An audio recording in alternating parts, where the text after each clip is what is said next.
I guess this is what we do.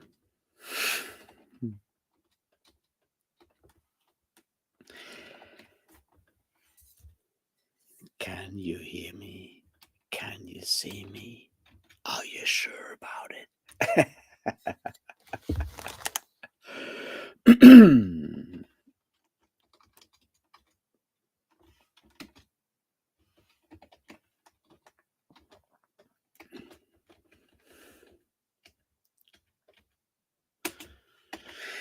I assume you can. So that's what we're gonna, work on.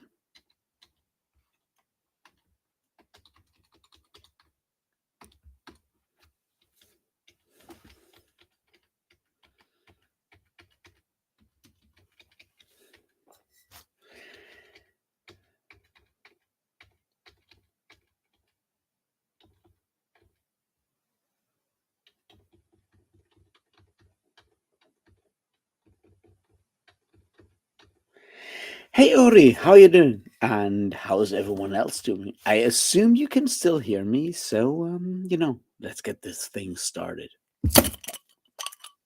Cheers, everyone.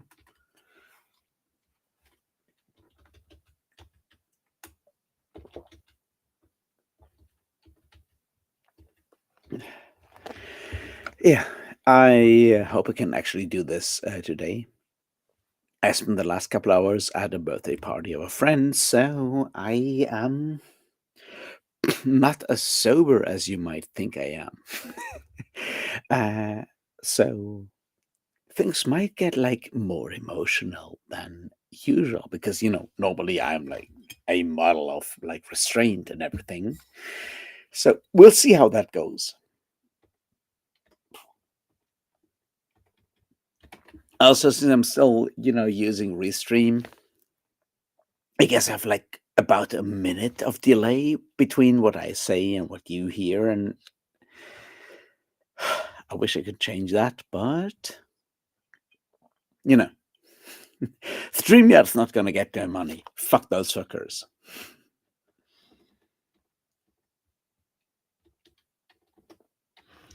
Anyways, let's get started about everything. What's the stuff you've been reading the last month? I mean, I talked about most of the books I read. I was very much like really, really happy about the Siege of Burning Grass. I'm like so glad I finally got to reading that because yeah, that's very much the kind of thing I really enjoy. Same for the Sunken Land Begins to Rise Again, which I guess means I really love books that are not very popular. I don't know. Hey Apollo, how you doing? This is the not so cozy version. This is like where shit gets like real, where shit gets like very aggressive and angry and stuff. Like Ida, it's Saturday. You don't have to be sober. I'm not sober. I mean, I spent the last 4 hours drinking at a friend's birthday party. I just left a birthday party to hang out with you guys. I might go back to that afterwards. We don't know. But I'm certainly not sober.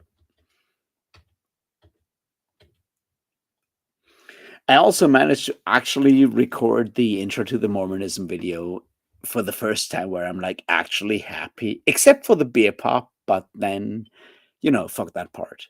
But the rest, I'm sort of actually happy with it. I think it's as good as it's gonna get for like, an improvised performance.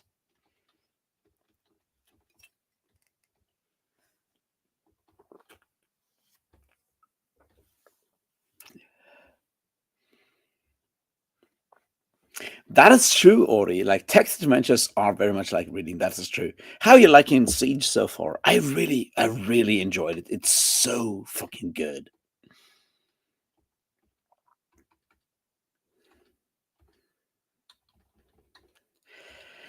Seriously, like, Siege of Burning Grass made me like so happy in like how good it was at just like explaining how bad it feels to trying to be, Yeah, but like how to deal with your like ideals and how to stick to your ideals of non-violence, violent resistance, and coming to terms with like the fact that the rest of the world is still the world. But like, what a fucking beautiful book, man.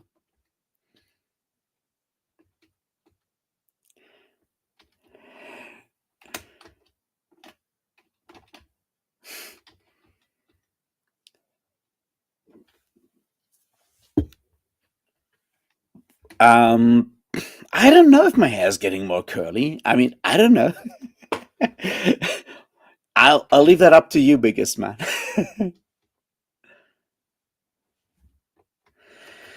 Probably. Like, here's the thing. That was like the third version of the intro that I recorded. And like the second one had the best beer pop, but the third one had the best when it comes to like performance. And I don't want to go back and re-record it. I have to explain like the whole like Joseph Smith thing. And that'll gonna take like 3 or 4 takes until I'm happy with it anyway. So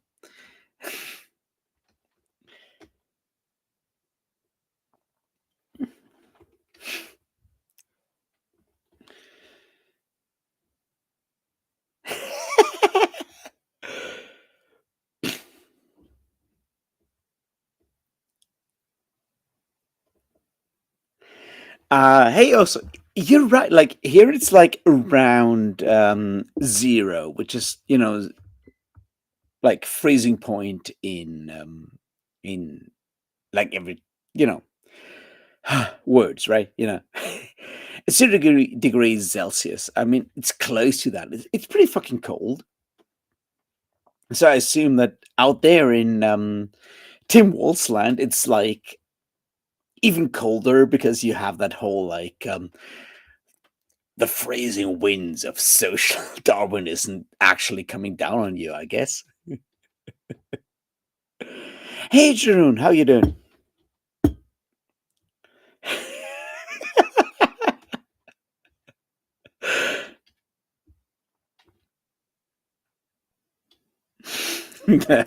Yeah. I am not going down that road, biggest. That would be hard. I mean, probably not, but you know what I mean.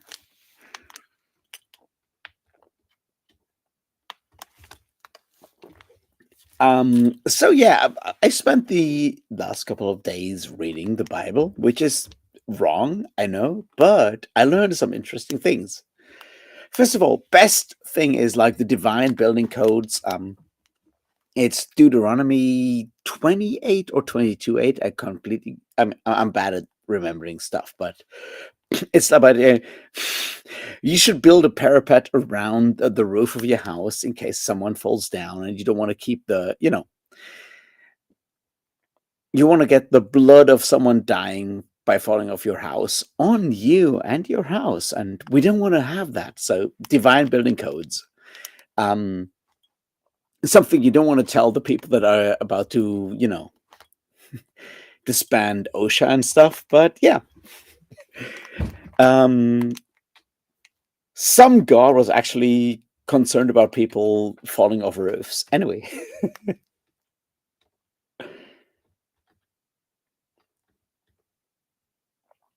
hey Britain, how you doing?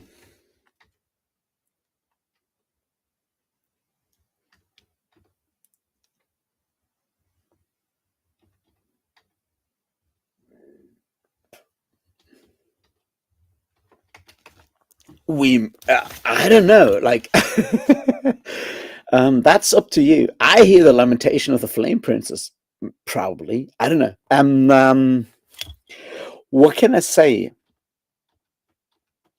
I certainly, I've we've reached the point where my beard freezes up when I breathe out, and you go outside and you suddenly your beard is like whole like frozen because of like the breath and stuff. We've reached that point. It's not snow any. I mean, we had like snow like last weekend, but not that much. And then it like melted immediately. But we still have the freezing your beard kind of temperature.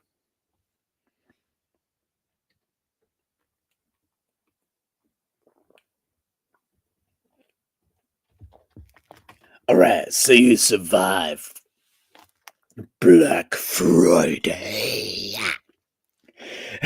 Sorry, I'm not part of a black metal band, which is why I only said Friday in that voice and not the whole thing, right?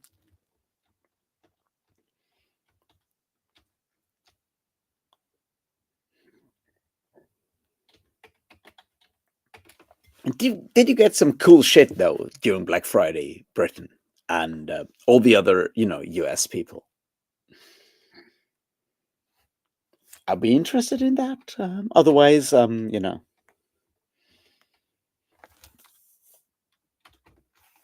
I feel almost happy because I recorded the intro for the Mormonism video for the third time today, and I think I'm finally done with it. I think it's actually good. This time around, it's actually all the things I wanted to say. So the next part is going to be the Mormon, the Joseph Smith part, and then we'll see how that goes.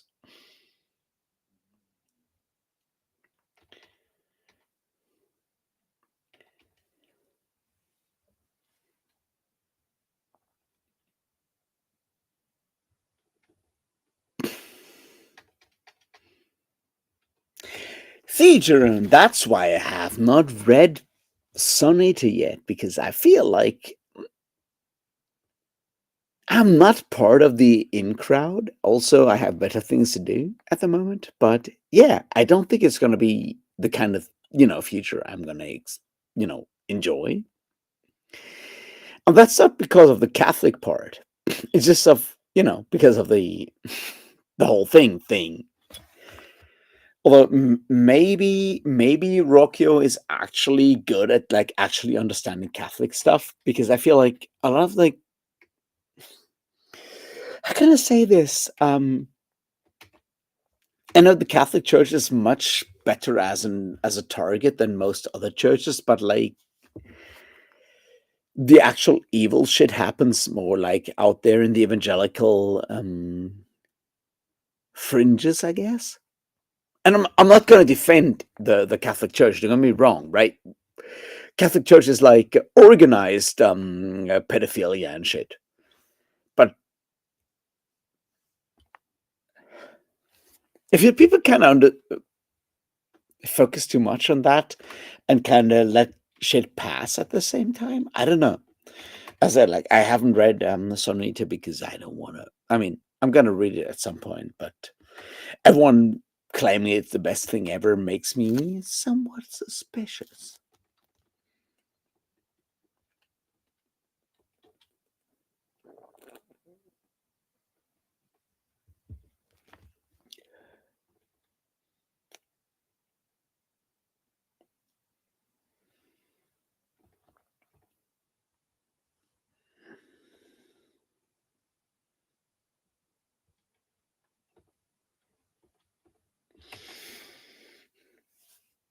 Yeah, I'm not gonna actually say anything about that, Jeroen, because I haven't read those books, so maybe it's all true. I don't know.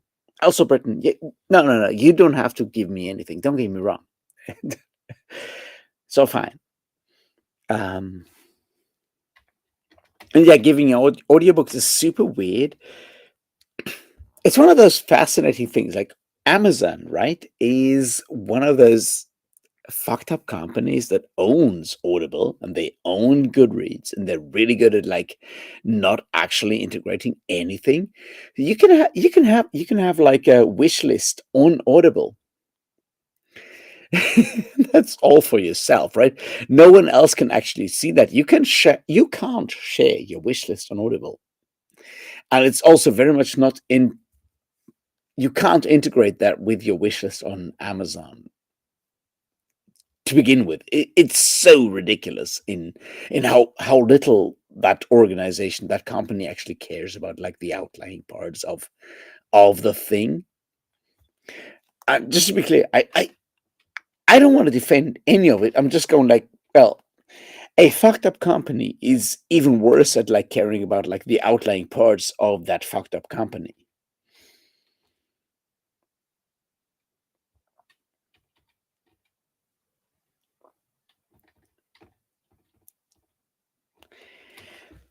So yeah, suddenly this is gonna happen. I'm gonna read it at some point. For now, I mean, right now I'm stuck in my Bible rereading, and that's its own thing. But did you know there's divine building codes in Deuteronomy?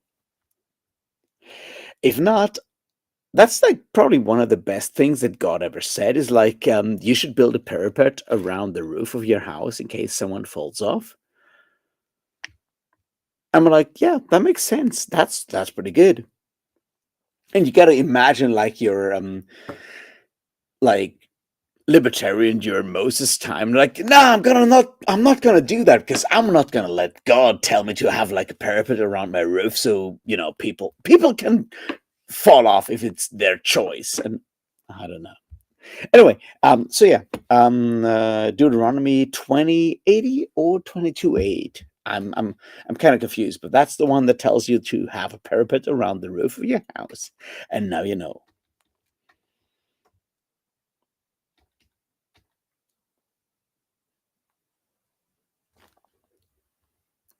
No, I guess I mirrored. Oh fuck.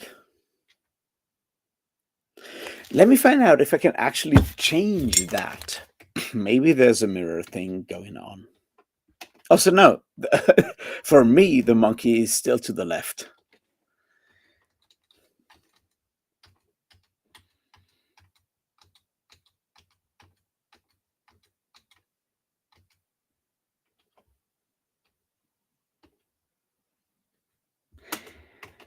There's a settings button. Let's see what happens.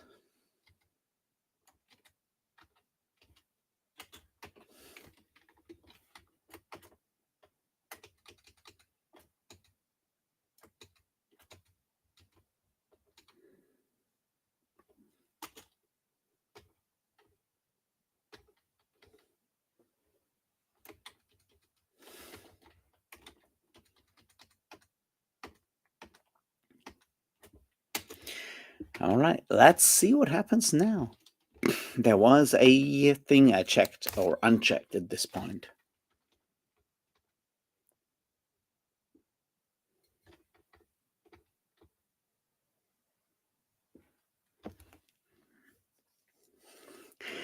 The temple is not actually explained in the Pentateuch because that happens in Kings, the first book of Kings, because that's where Solomon actually gets born.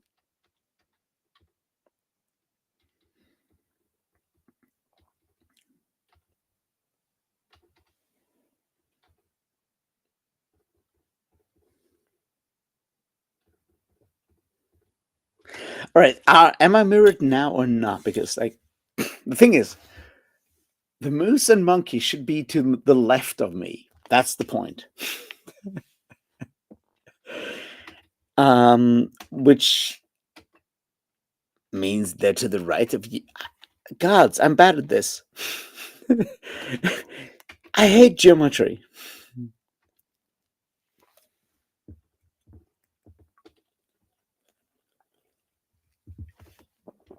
Anyway, let's get back to like actual, stuff. So yeah, no, I'm still reading the Bible and it's hard, and it like I'm at Chronicles now, and Chronicles are sort of like repeating what happens in Kings, but with more detail, and it's so fucking boring. I can't wait to get to like the Book of Job, where shit gets real.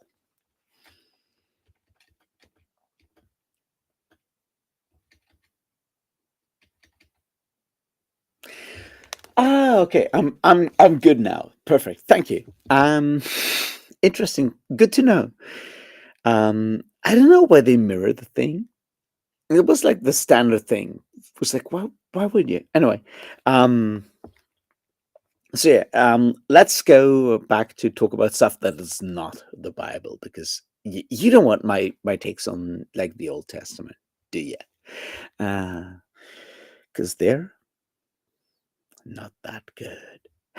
Now, to be fair, I think what I've learned while reading the Old Testament is like you can see how people sort of like figure out how to do like laws and like the more like general application of laws and stuff, which is super interesting. It's like one of the things that people don't understand, like probably don't know, not understand, but like don't know, is like when you read Exodus, you have that situation where like Moses is doing like judging and shit, and his father-in-law, a name called a guy called Jethro, which has like nothing to do with the t-shirt I'm wearing right now. Anyway, so Jethro goes like, "Hey Moses, why are you sitting here all day and the people of Israel are standing in front of you all day?" And Moses goes like, "Well, they have all these issues and they ask me about it because I'm the one that talks to God and they, want my decisions." And Jethro goes like, "That's actually a dumb idea." I mean, he says like it's not sustainable. What you should do is go, to God and go like, "Hey, can we get, some like general laws that everyone has to agree so we don't have to do like individual decisions every single fucking time?" That's the part of the thing no one talks about. But that's all the stuff that happens before they get like the Ten Commandments, is like people realizing that having individual decisions for every single thing is wrong. So you need to have sort of like general laws. And that's something I'm not, I've read the Old Testament before, but that's like the thing I realized this time around. It's like, oh, there's like a narrative for how they actually ended up with like, those laws. And, you know, they're pretty good. It's like, don't kill anyone, don't steal shit. That's pretty solid.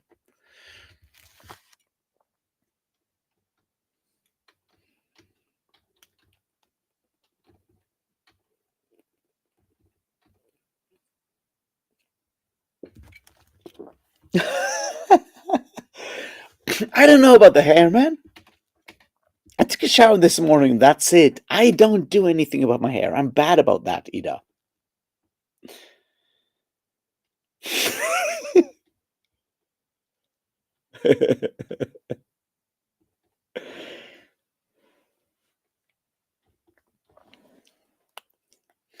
Hey, Ora. Thanks for the shirt. I I really so I got this shirt at the concert on Wednesday when I was there, and that was like the first time I felt like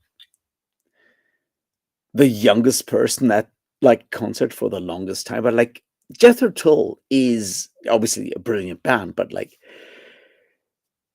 there was so many people having those like walking aids and shit, and I was there with a bunch of friends, and like we were like all like mid 30s, end 30s, early 40s kind of people, like five of us, right?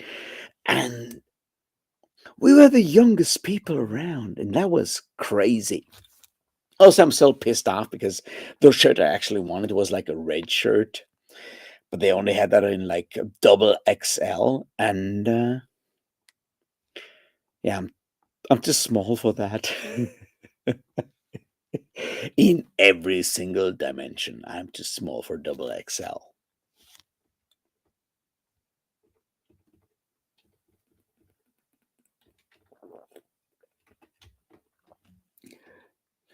Hey, Chadia, how you doing? No, Jethro Tull is exactly the kind of music I'm into. It's like the right level of like annoying intellectualism and weirdness. Also, I got to do like an interview with Ian Anderson once, and it never got published because of Ian Anderson being Ian Anderson. But I think I talked about that before. I don't. Maybe I have. Otherwise, I'll just tell the story again. Anyway, so I got to talk to Ian Anderson for an interview, and I'm super excited. And it's like a strictly limited, like 30 minutes interview because that's how that works. You have like a phoner. They're gonna call you on that number. You gotta have like 30 minutes, and that's it, right? Because we're talking about like big names in music and stuff. So I'm waiting, I'm waiting, I'm waiting, and he's not calling me. And then like 5 minutes late, I finally get the call, and he's like, "I'm so sorry, I fucked up. The whole technology sucks." And I'm like, "No matter, whatever. So, how you doing?" I asked that question, and then he just like keeps rambling and ranting and ranting and ranting and ranting at me for the next 45 minutes. Uh, and nothing of that is like usable for like an actual printable interview, but holy shit, that man has opinions about stuff.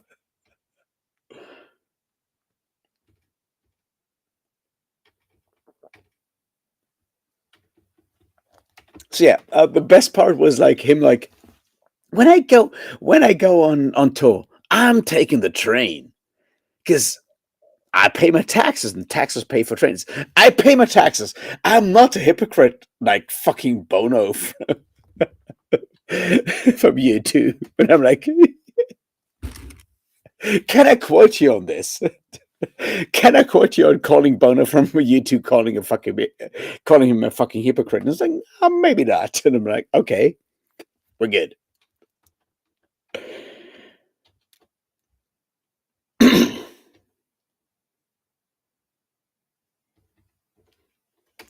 So yeah, I saw them on Wednesday and it was really good. And it was seriously really good. It was like that's the insane part. Like Jethro Tull is old at this point. Like Ian Anderson is 70 years old. And they played for like 50 something minutes, then they had like a 15 minutes break, and then I had like another 50 something minutes show. That was like really intense. That was like good shit. And he's super active on stage. The rest of the band is they're super active. That's really good stuff. So yeah, I don't know. Listen to more Jeff Tull is what I'm saying, I guess.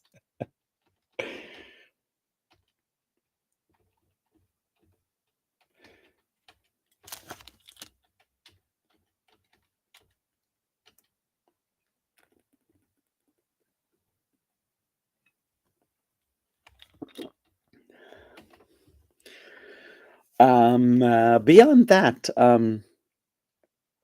because it was just like interesting to see to have like like Jeffrey Tull playing 2 hours, and you have like all these like German old people going in there with like their walking aids and everything, and I'm like, it makes sense, right? I mean, everyone is old in that regard, right? It's like how do we engage with that as people who are not yet that old, but do we dismiss people just simply for being old, or do we sort of like sort of like do we dismiss those people, or go we are we going like, well, they're potentially still, they might be somewhat critical of the political system. I mean, they're still going to like a Jethro Tull concert, which is not, what you might call right wing corner, to put it mildly, right? So it's like, how do we engage with that?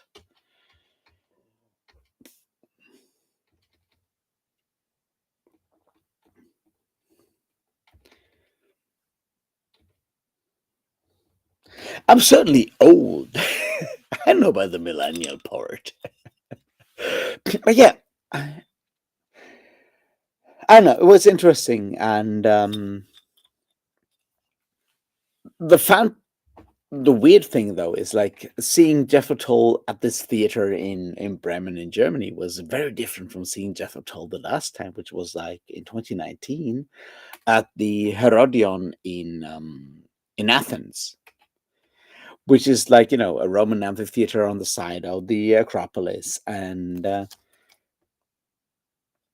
so when you go there, right, you go to that thing which is like the Roman amphitheater, and you enter there and you watch that, and like most of the audience there is much younger, and you still have like the 15-minute breaks in the middle, and you go out at the bottom, and there's this one guy selling beer cans out of like a fucking pallet or whatever for like €2 per beer, because it's all like very much unregulated, and you get like a couple of beers and go back up and go back into the into the amphitheater.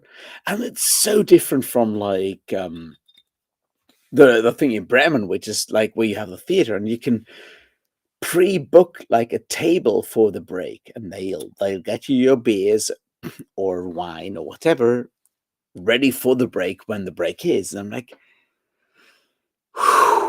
like, like, I'm fine with playing in like a seated menu because you're not exactly playing thrash metal. I don't need a circle pit during a Jeff Tull concert or whatever, but like this difference between like how you present that to other people in a lot of ways, right?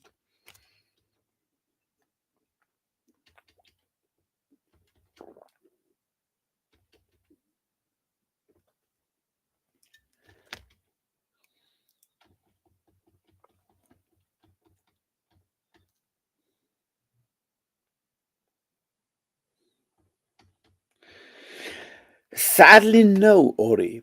There were no donkeys in that theater. I'm sorry to say.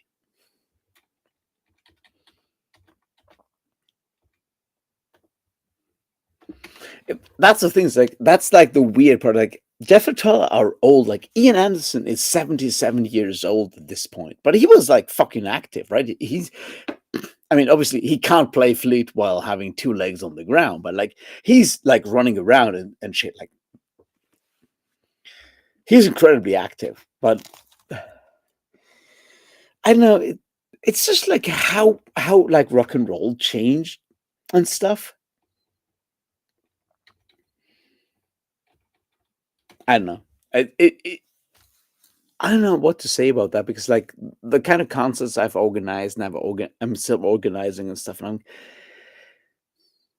there's like a level of just like DIY thing that you can't get done with bands like Jethro Tull, obviously, but it's like how do you shift between those two like spheres because they're spiritually connected, but in reality there's like this hard cut when it comes to professionality, right?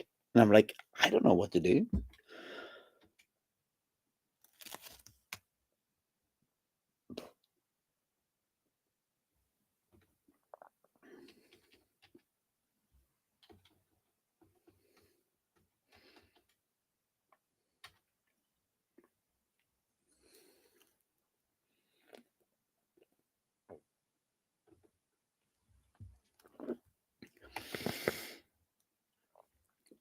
Okay, Apollo. That one's one of those like really interesting things that I right. There's a thing that and I don't know how to solve that, right? To be mildly, right? Since we are living in a world where a lot of like life is actually about performance, is about like social media performance, is about digital performance and stuff. We often kind of end up dismissing the actual like legal shit that happens behind that, which is like sort of where the social card kind of thing comes in. So while I do understand what you mean by their LARPing and stuff, I feel like it's important to understand that that does actually mean something. I think, but it's important to understand that those things need to sort of happen in parallel and with parts of like and I don't know how to say that like for people that are joining the left from by becoming students right now or being younger and whatnot, right? It's very difficult to explain how to do the boring bullshit like law shit and to sort of doing that connecting thing. I don't know how to do that, but I think it's important to understand that like it's easy to sort of like be mad at those people, and I don't think that's the right sort of like choice. I think we have to sort of like uh, find a bridge to sort of connect that to the less fancy, the less presentable part of what like activism kind of means, right? And I don't know how to do that, but going like, yeah, the TikTok people don't get it is probably the wrong way to do for doing that. But I don't know how to do it either because I'm I'm a fucking idiot living on a fucking mountain.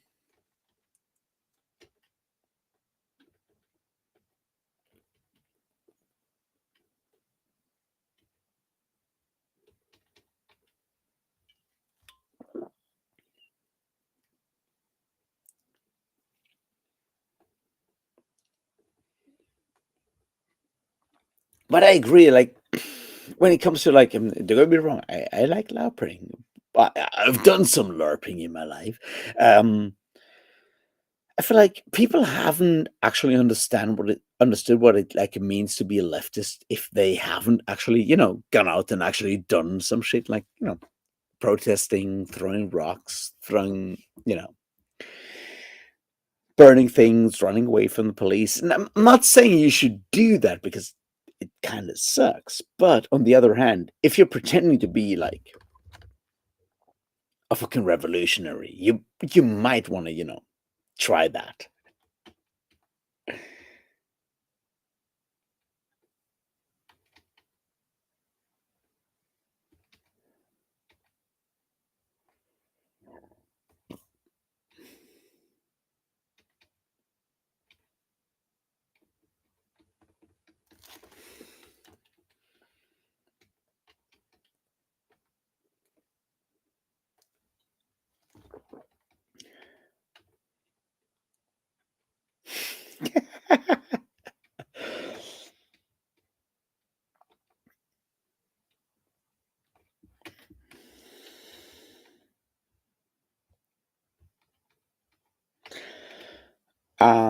Britain, why are you shaving your beard? You might be 1 month late, but otherwise, like, why are you shaving your beard? Just asking, as someone who has, given up on shaving because it's too much work.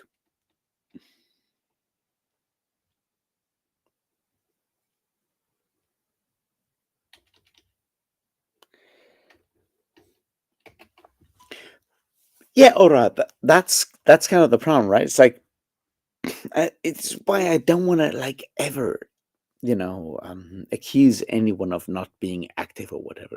It's more like life's fucking hard, right? It kind of sucks. Like getting up is hard. Getting, doing your shit, getting, going to university, going to school, going to your job, whatever.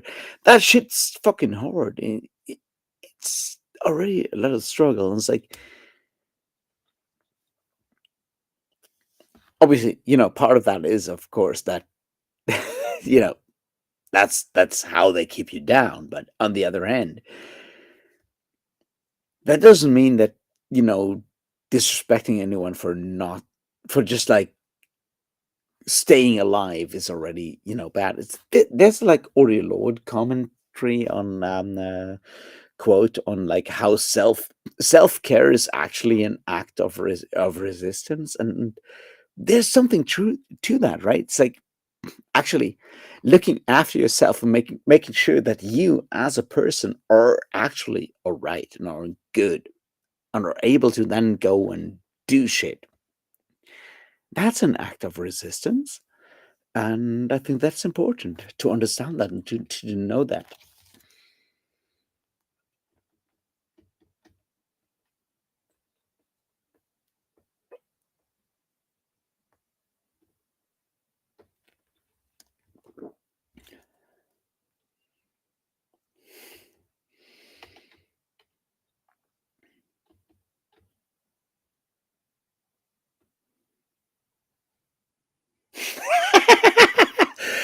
Yeah, not eating nuts is exactly what it's about, Ori.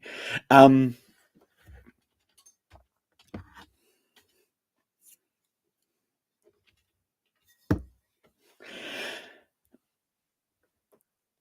no, Apollo, you're good. Don't worry. Like, we are able to have dumb jokes and shit around here. That's sort of fine, I guess.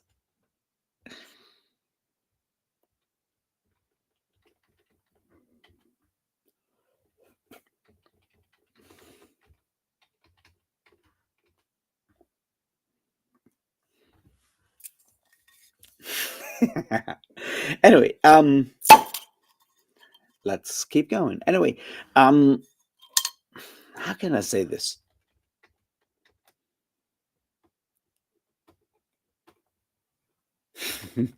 Indoctrinating your circle with leftist ideas is a really good thing. It takes a while. Uh, like last Christmas, I gave as a gift, a Christmas present, I gave David Graeber's and David Wengrow's Dawn of Everything as a present to my mother, and it may work. I don't know, but that's the point. Is like you got to try. You got to keep going, and so forth. But you know, it's an ongoing thing. It's like reading stuff, looking at stuff, understanding stuff, and figuring out where you are, and then slowly moving that forward and forward and forward. That's kind of where we are. That's kind of where everyone is at this point. And yeah, German leftists. I don't know. Like, I'm pretty sure there's good German leftists. I'm just saying, like, organized German leftists are a very different thing. It's like, I wish we had like a party that I could vote for, but like,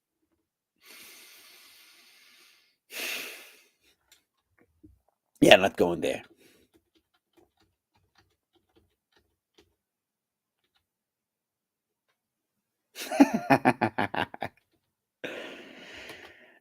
It is very cool, biggest because it's pretty fucking cold in Germany, and I have my window open, so it's like we're talking about maybe 5 degrees or something, I guess. So the beer is very cold indeed. But how are you doing, anyways, biggest?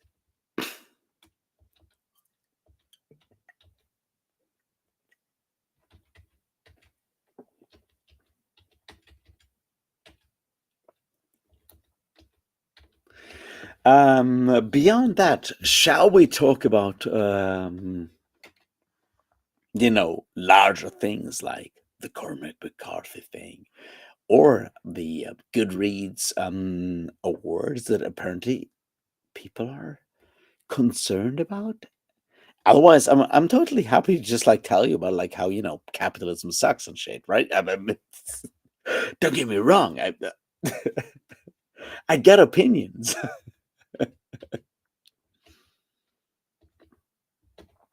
but I don't want to annoy everyone. But like seriously, like when it comes to like stuff I've been reading recently, I think Siege of Burning Grass by Premi Moramed is very much the kind of thing that I was like, wow, this is like so fucking good. And when it comes to history stuff, definitely Palo Alto by Malcolm Harris. And I have like my issues with Malcolm Harris as like, a general intellectual or whatever, but like that history book is so good.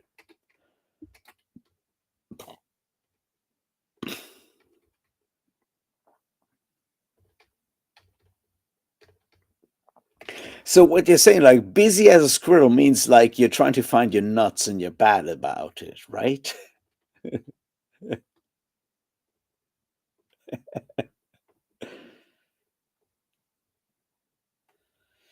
Which ones?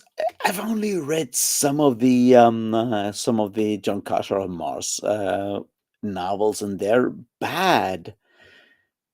I just love the fact that like Edgar Rice Burroughs decided to publish them under the pen name of Normal Being because he didn't want to be connected to that.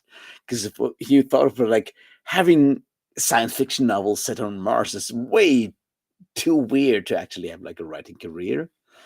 But they're so bad when you look at them, like holy shit.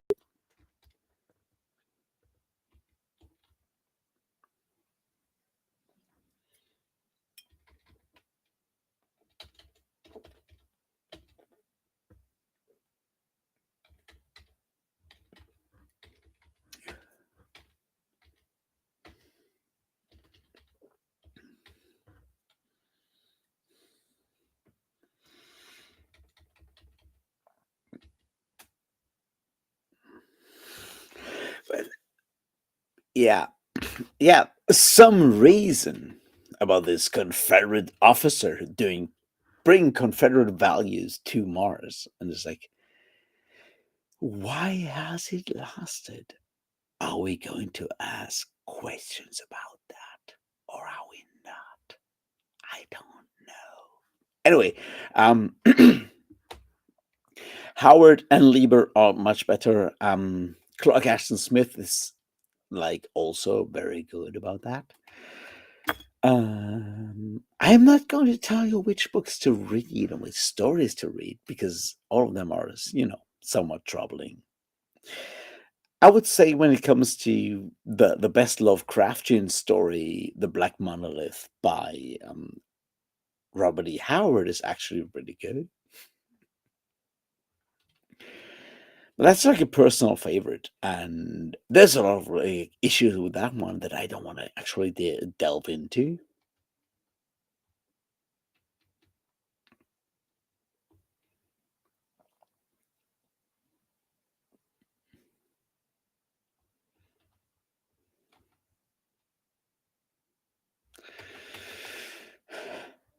Here's the thing. I'm fine with barbarian princesses and dinosaurs. I'm totally into that. I just don't think that you know Edgar Rice Burroughs actually works it out.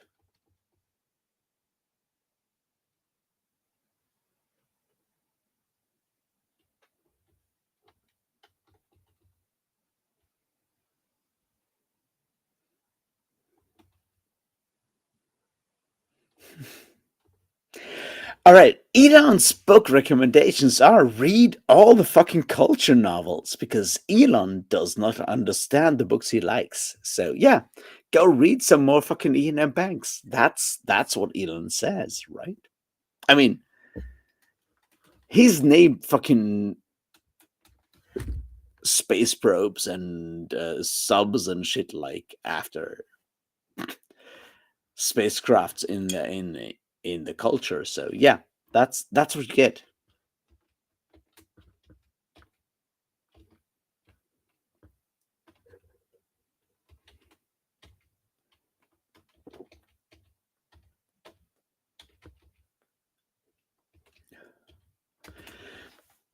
But beyond that, like Michael Chabon is someone I have a lot of respect for, because like even if Michael Chabon goes like, I liked this as a kid,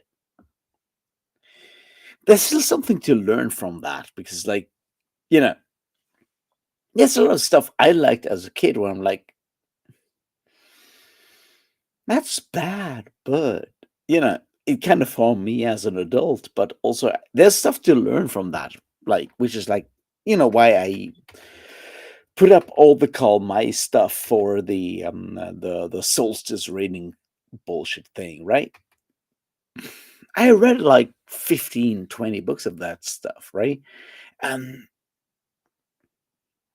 yeah, like objectively that shit's bad, but there's reasons why that stuff was like so fucking successful in Germany.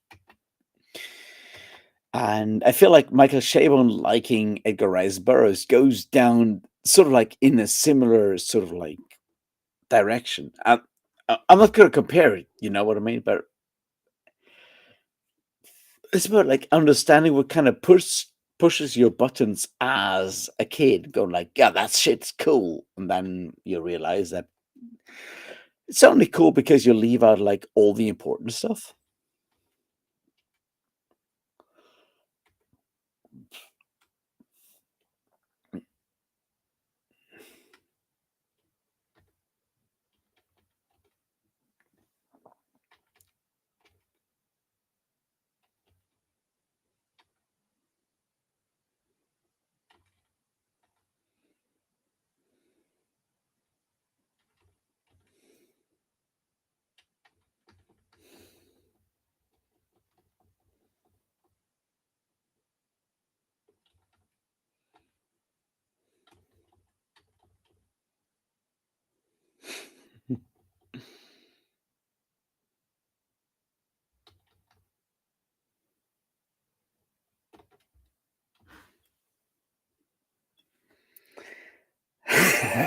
A great understanding, Timaeus.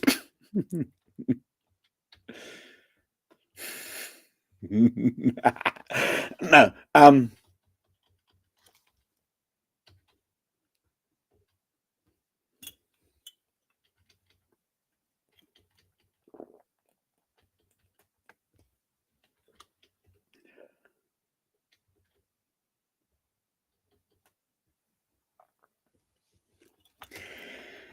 look, Foundation is not that good as a series. It's also like literature wise, it's really bad. But the fact that the fact that people like Elon Musk can go like, I like the culture and I want to be like the culture, and then do the things they do is like, you have not understood the culture.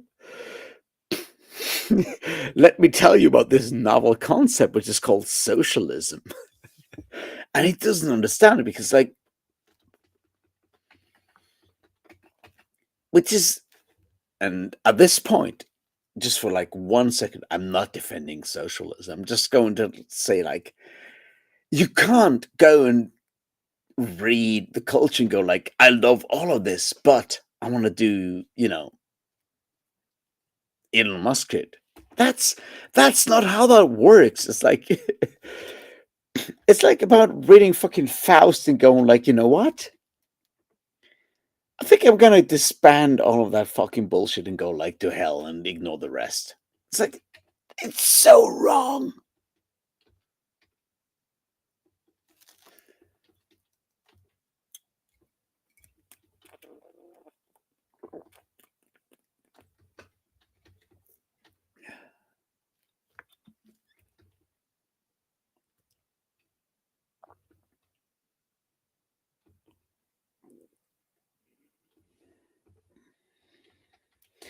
I have not seen the John Carter movie, and I have not seen the John Wick movie either. So, wait, John Wick is the one where they killed the dog, right? And John Carter is the one where they float around, and there's like green people that are vulnerable. I don't know, man. I'm bad at this, so I guess John Wick is the one where they hate the dog.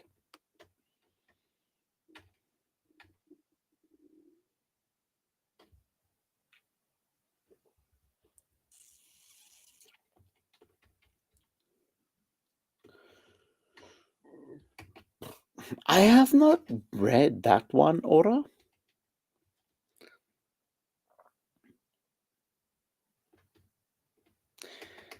Carmilla is the we're talking about the vampire Carmilla, right? Otherwise, I have not.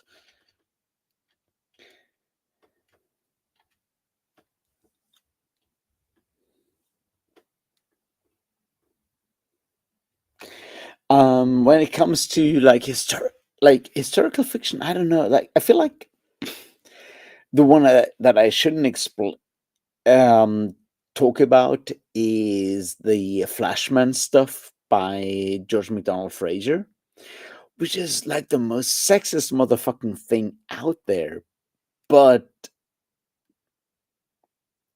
that's sort of like where I have to talk about it, right? It's like it's absolutely motherfucking insanely sexist. It feels like a criticism of sexism, but is it that, unless you're actually, a white cis hetero guy from, you can, look at that going like, holy shit, man, yeah, you're going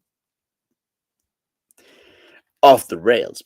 And that's something I'm trying to come to terms with, because I don't know. It's like I read those as, a teenager. I'm like, holy shit, that's funny by being so over the top. And then now I'm like, holy shit, is it funny though?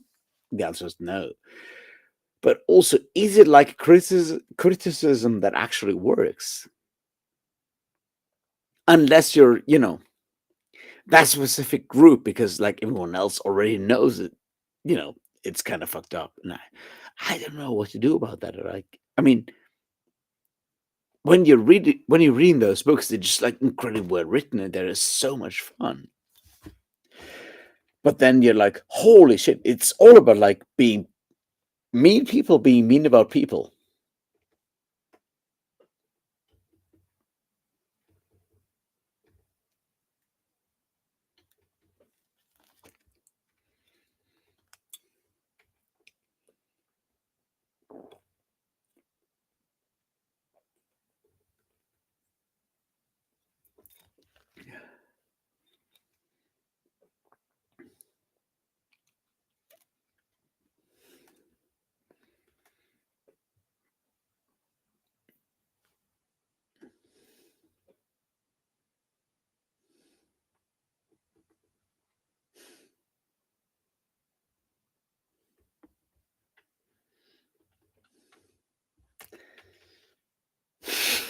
Yeah, yeah. All right, that is a very unusual. I agree with you. That's already unusual. Yes.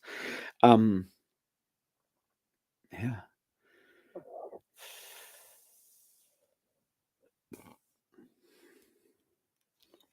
I have not read anything beyond like Carmilla, so I don't know how to say how to you know I don't know anything beyond Carmilla, which I think is like a really important sort of like interesting like text when it comes to talking about like but homosexuality and all of the other stuff. I how to say that? I don't know. Eh?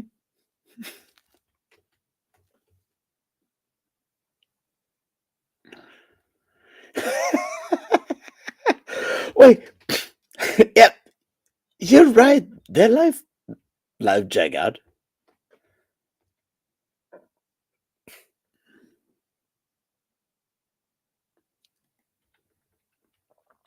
I have not read any James Elroy Breton. I'm sorry, I have not. Which is definitely like a failure of mine. I just like read other weird shit, I guess. Um,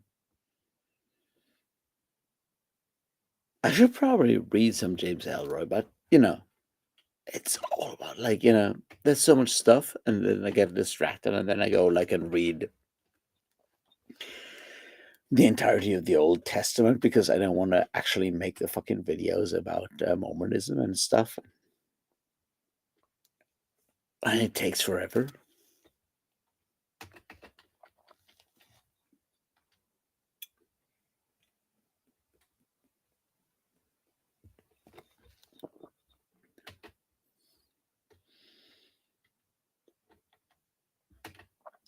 But to be fair, like it takes a lot for me to actually hate someone absolutely. Like seriously, like you gotta be like a fucking Nazi and hardcore misogynist or whatever for me to actually hate you. It's like people I despise, but then explain how they feel and say, "Oh, there's something I'm willing to sort of like look at and go like, yeah, you're wrong, but at least now I know what you feel." But I don't think James Elroy is not that kind of author. So yeah, I'm going to enjoy his books, but I'm learning something. You know what I mean?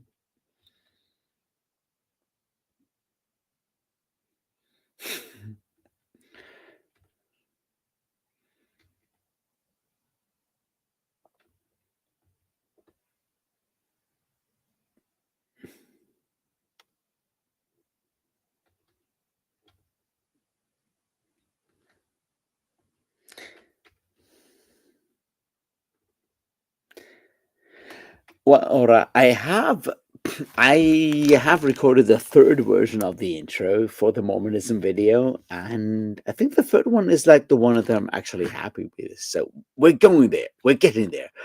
It's happening. It's not going to be good, but it's certainly happening at this point, and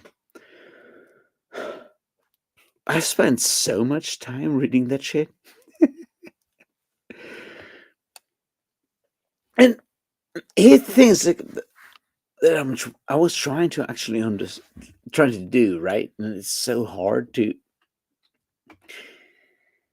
do that. It's like it's easy to just like make fun of Mormons, right? There's so much like easy bait shit, and I'm like I'm good with that. But like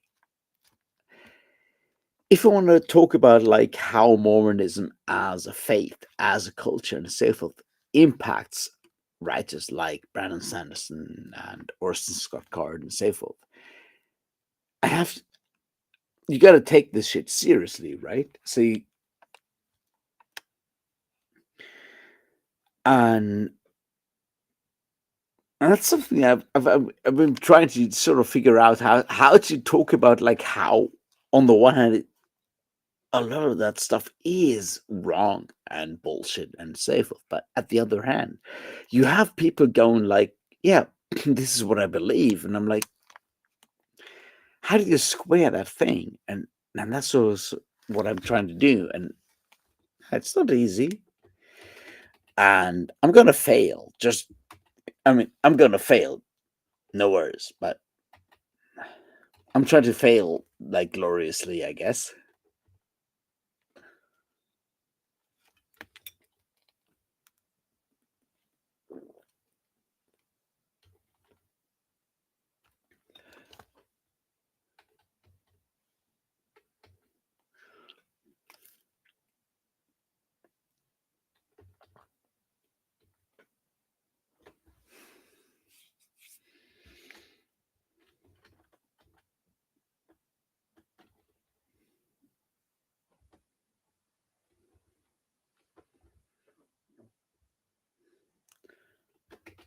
Well, also, yeah, I mean, he's right. This motherfucker hasn't heard of punctuation.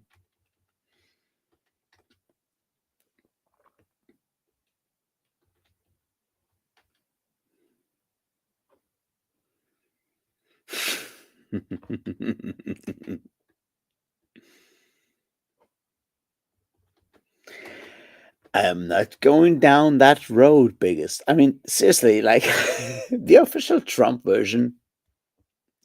I'm pretty sure the whole like rule about like not having parapets around the roofs of your houses will be taken off when like Trump is calling the shots. So I don't know.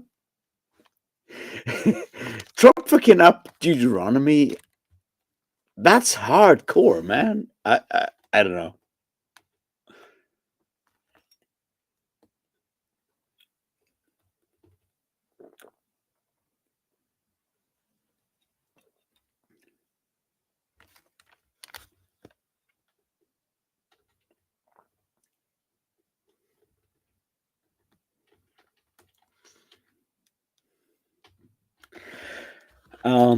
I don't want to go. I mean, Aura. Sorry. I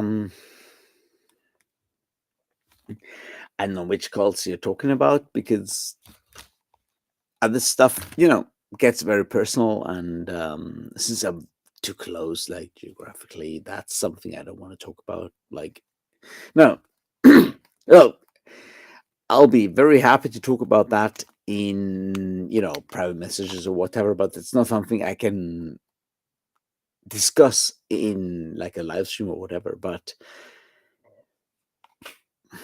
we didn't have that many moments in Hesse around here. We have like a lot of like evangelical weird cults.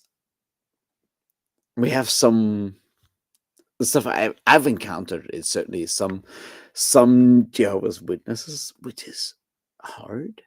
Um, but yeah, like beyond anything beyond that, I don't feel comfortable about like talking about like in public because you know should get like very detailed and stuff.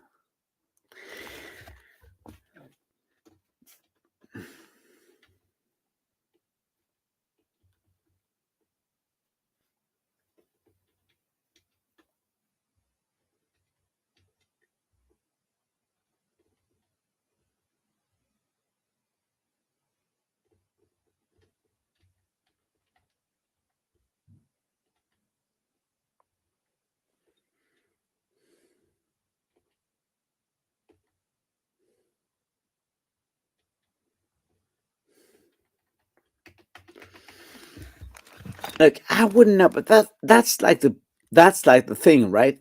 You're like, what does James Elroy say? What does like, and I'm like, why do we have those like sort of like pinnacles of literature where the people we look up to, and it's like, what does James Elroy say? What does like Brady Snellis say? What does you know all those people that are dead say? What is like Thomas Pynchon will never say anything, but it's like, why do we care? At the end of the day, there are people that write books. They're not people that are supposed to judge books. That's a different thing, right? Unless all the thing we're doing is like you know, appreciating stuff around like, connections and shit. And that's something that no one wants to actually admit, I guess. I don't know.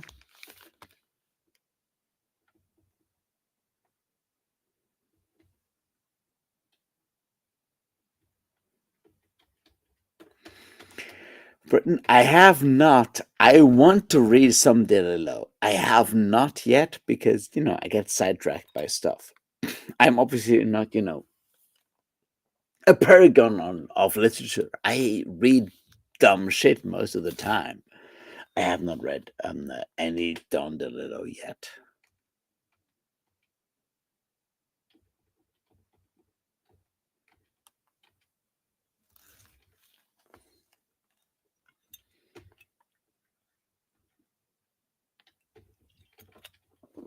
I feel like white noise is probably the one that I should start with, but who knows? I mean,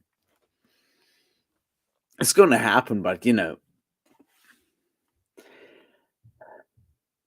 mean, right now I have to read the Bible and I have to read all this fucking Brandon Sanderson stuff, and next week I'm gonna reread Gog and Magog, and then I'm gonna read Lot Luda, and then I'm gonna be very happy about those two books because they're gonna be really good. And then I have to go back and read some Sanderson's, and yeah, I don't know, man. You know what I mean?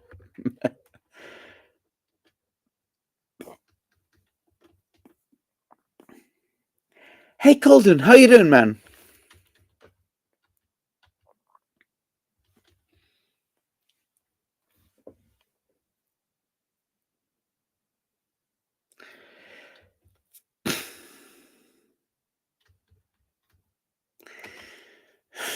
Here's the thing. Harold Bloom fucking sucks. I'm gonna say this right now. So what I'm gonna do right now is like I say, Harold Bloom sucks. You should not trust Harold Bloom. And I'm gonna go and take a piss, and then I'm gonna come back. And in the meantime, you think about why you should not trust Harold Bloom. How does that sound? I'm sorry about that, man. Like, I just came back from like a birthday party. I'm not exactly, sober, and I'm incredibly not, unable, capable of doing like 4 hours of streaming or whatever.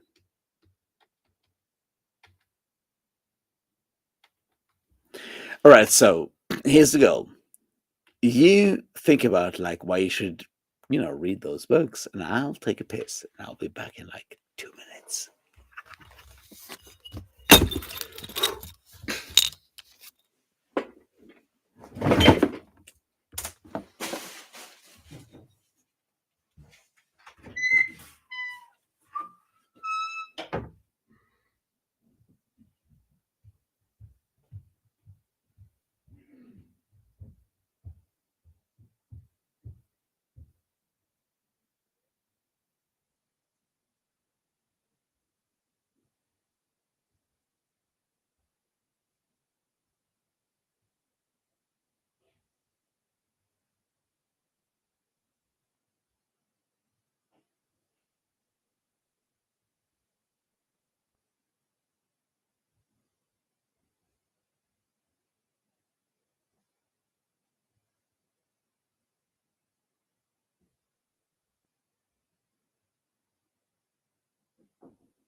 Right.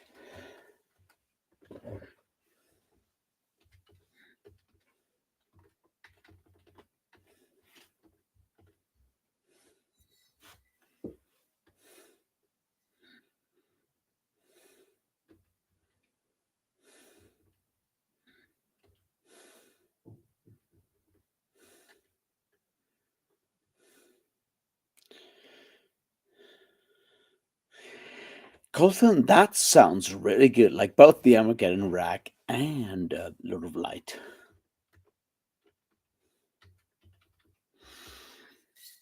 Also, no, I'm not a big fan of the Western canon.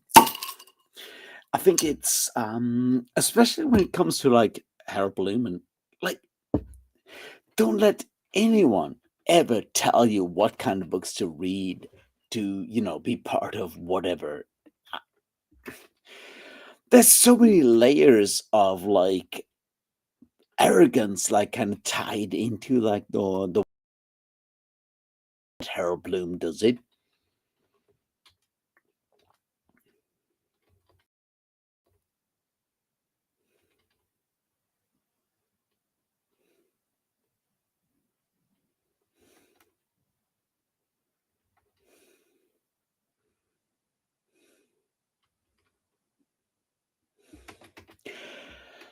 His thing, there's how can I say this? The rest of BookTube loves this author, and they're all wrong.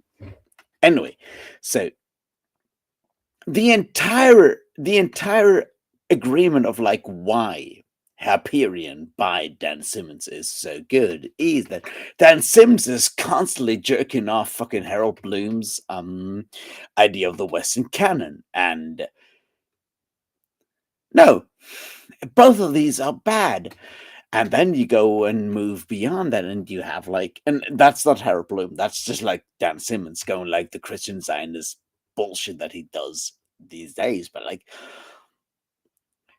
the idea of a Western canon is bullshit, and we all know that. The idea of like how to use a Western canon is what like should tell you why it is bad to do that, and that's kind of the thing that like Dan Simmons kind of shows you because I don't know. And I know I've been told by booktubers to not talk about that, so I don't know what to say. But like, if your entire novel is about how everyone who does not read Shakespeare is like an idiot, then you might be wrong.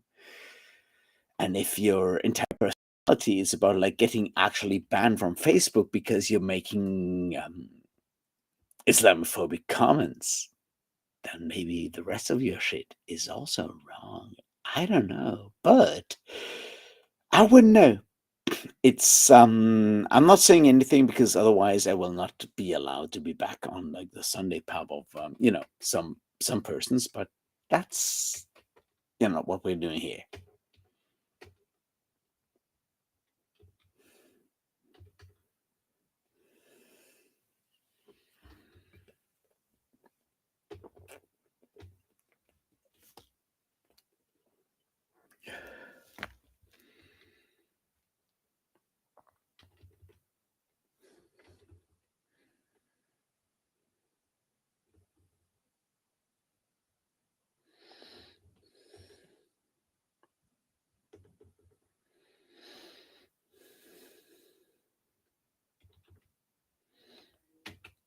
Hyperion is okay. It's not good. It's not, the master fucking piece it is.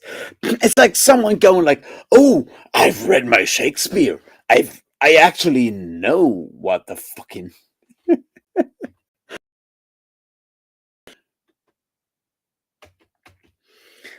someone has actually heard of Canterbury, and that's it." And I'm like, "That's not it, motherfucker." And Hyperion is still good, but the rest is so fucking bad. And you go like,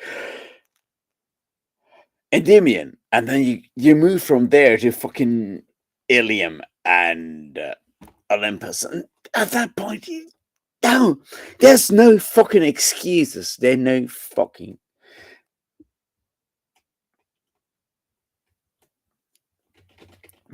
fucking excuses to actually do. It just pisses me off, and fucking Dan Simmons got like kicked off fucking Facebook for being too Islamophobic. That takes a lot of work, right? We might gonna think about that for a second, right? But oh fuck, I have read some Zelazny. Yes, I've read like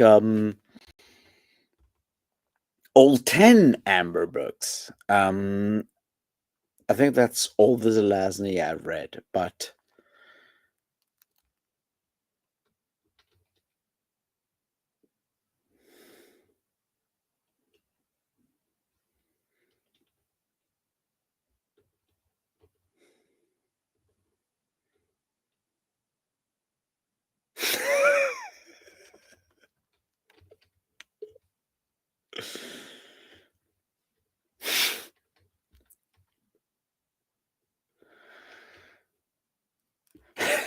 I killed it. Sorry, like I was like very serious this early, like earlier today, and then I went to my friend's birthday party, and then I got very drunk, and I'm like, oh fuck, I gotta go back home to actually do the live stream thing, and so yeah, I am slightly inebriated, but there's honesty in there, right?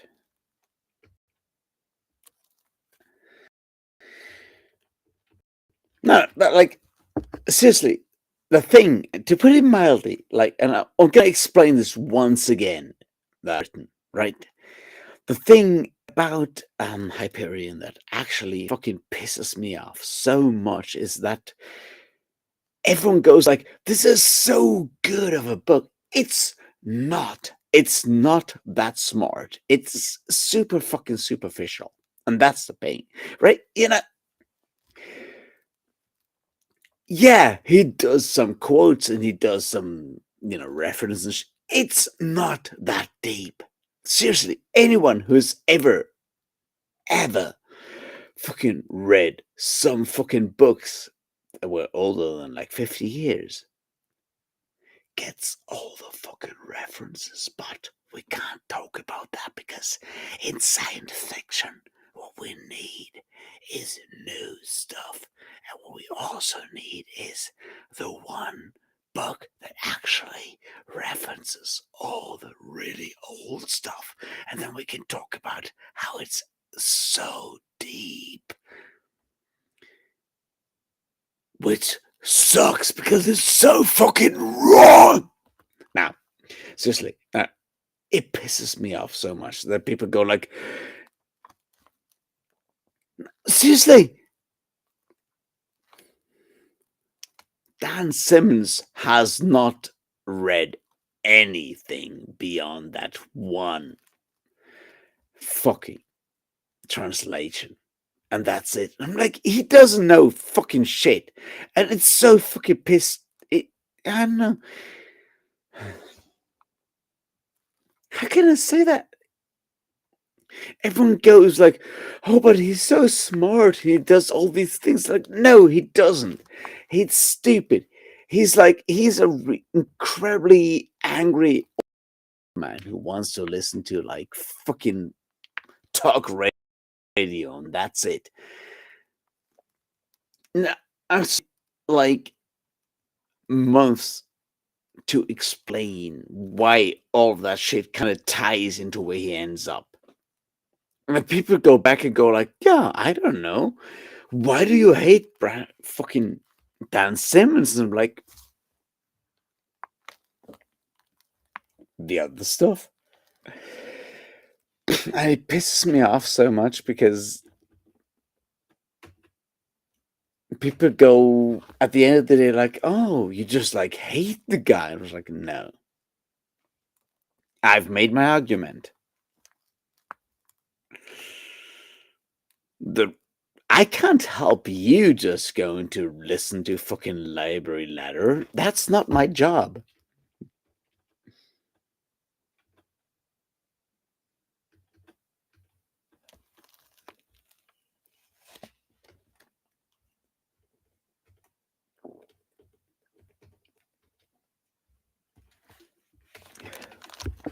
I very much appreciate that aura that you get into the beer. But here's the thing.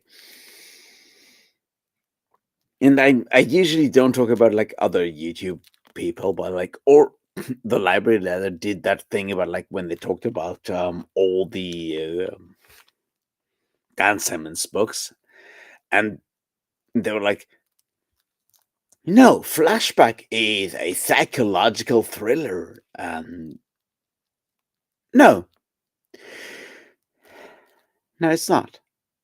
It's Dan Simmons doing fucking quotes from the fucking Turner Diaries. That's not psychological. That's him being a fucking racist.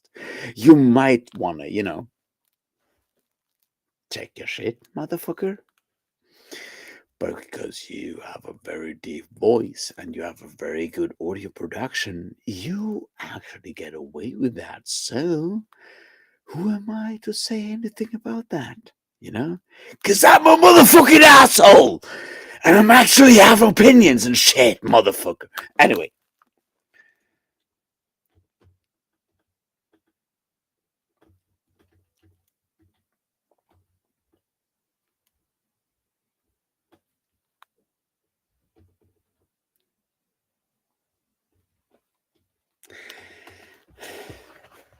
when it comes to fucking compare, conservatives, I think Gene Wolfe is as good as it's gonna get. Because here's the thing, like Gene Wolfe is conservative. He's Catholic and conservative. He's bad in that regard, but he's also willing to actually read stuff and think about stuff.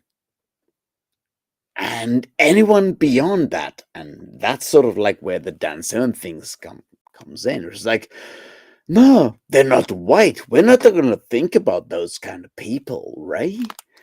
Unless we can sort of incorporate them into the thing that we all already thinking about. Everyone goes like, oh, and they talks about the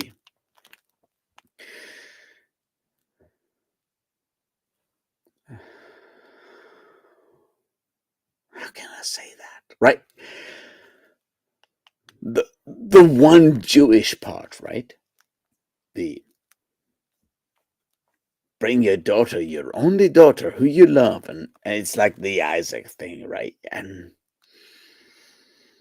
he does the dumb thing, and he doesn't actually, resolve it anywhere. And what is left is like once he comes back, everyone is like, progressive, and they have like opinions and shit, and it's not, old school like stuff.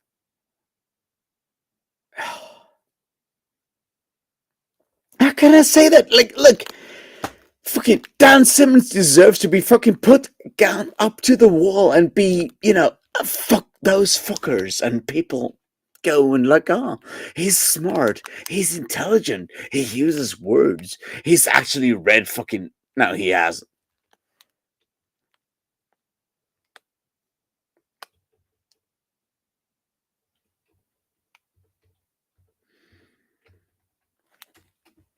It fucking pisses me off so much. Like, you have all those people going like, oh, this is so smart. No, it's not. It all of it is not.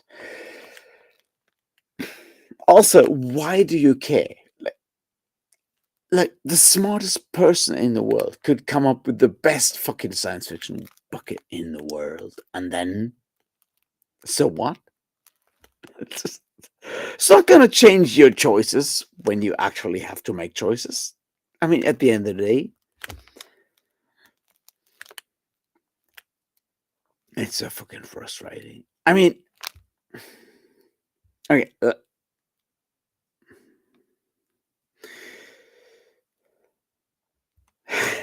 No, I'm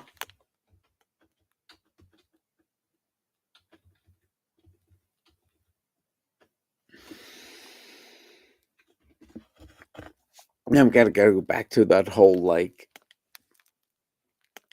defining bullshit. It's so fucking frustrating, the idea of like using tools to define fantasy, right? Like at the end of the day, it's like you want to invent like a fantasy world, you do that, right? Like I do that, you do that, everyone does that. It's not about the rest of the stuff if you want to, as soon as you're actually, tying it down to the kind of thing that actually sells shit, right? You're already making like some form of compromise. And I'm not saying that that's wrong, right? Like you have to make some form of compromise because otherwise you just like, you're out there doing your own thing and no one's ever gonna know about it, right? But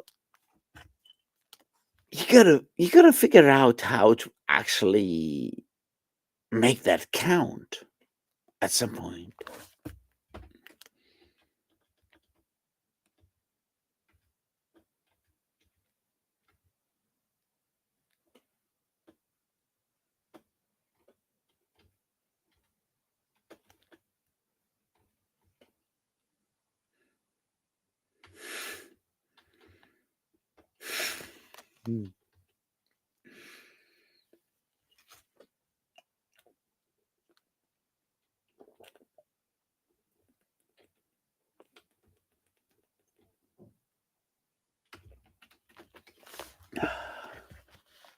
Because here's the thing, Eric. I'm I've made the mistake of actually looking at the chat, right? And yeah, the last things I can see is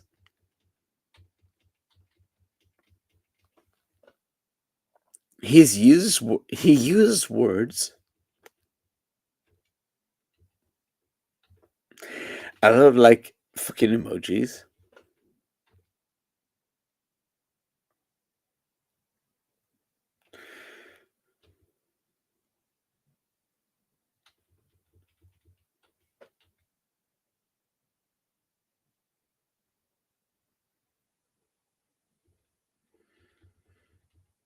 Or I would love to actually do something with Margaret Killjoy. Like seriously, like I would love to do something with Margaret. That would be so good. I just feel like I'm too non important to actually ever talk to Margaret. But like seriously, like I would love to do something with Margaret. That would be so good. Because I love her podcast. I love her. I like the Sapling Cage is so fucking good, and I'm a huge fan of fucking Feminazgul. So I don't know.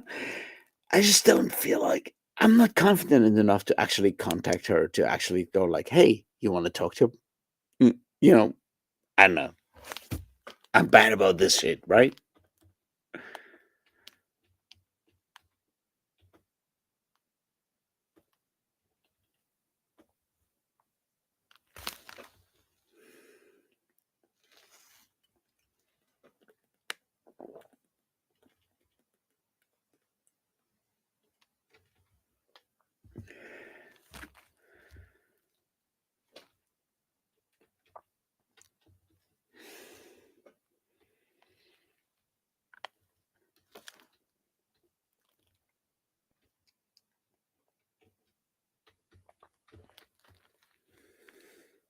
Hey, I'm writing something. I don't think it's fiction. I don't know what it is, but I'm writing something. It's like 3,000 words of like bullshit so far.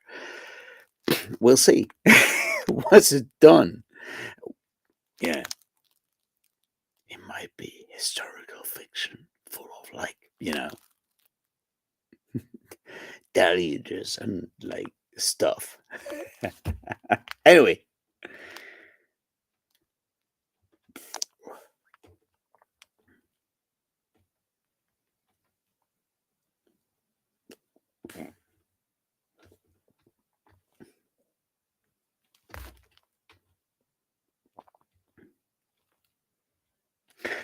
I mean, weed is legal in German by now, so do your thing, right? Anyway, um, gods, I hate this. Anyway, um,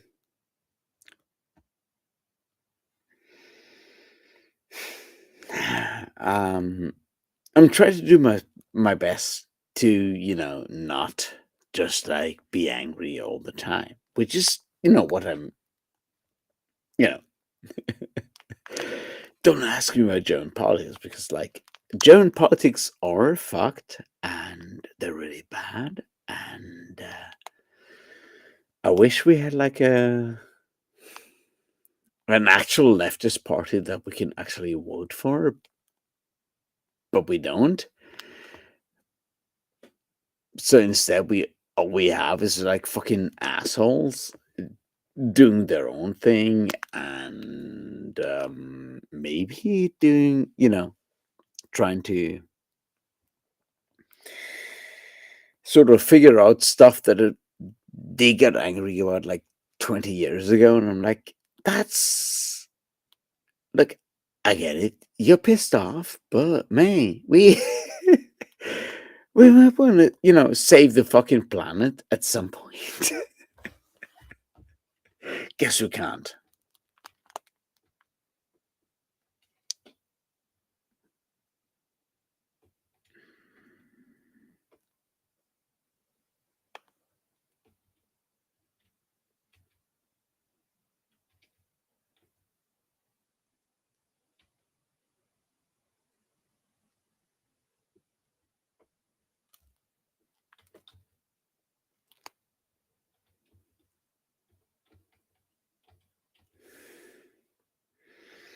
Look, all right. If you have any contact to Margaret Killjoy, just like text, talk. I mean, text her. Like, I'd love to talk to her. Like, seriously. I mean, seriously. If you have contacts, like, yeah, do it. I'd love to talk to her.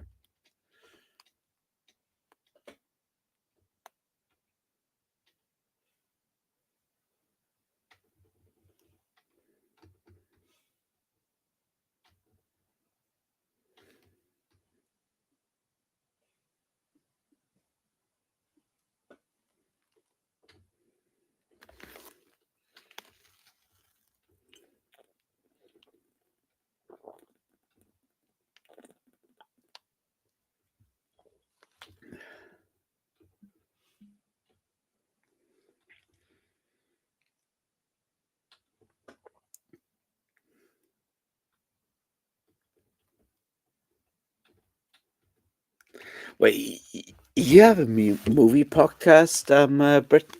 I didn't know about that one. Which one? Also, what do you mean by like intoxicated?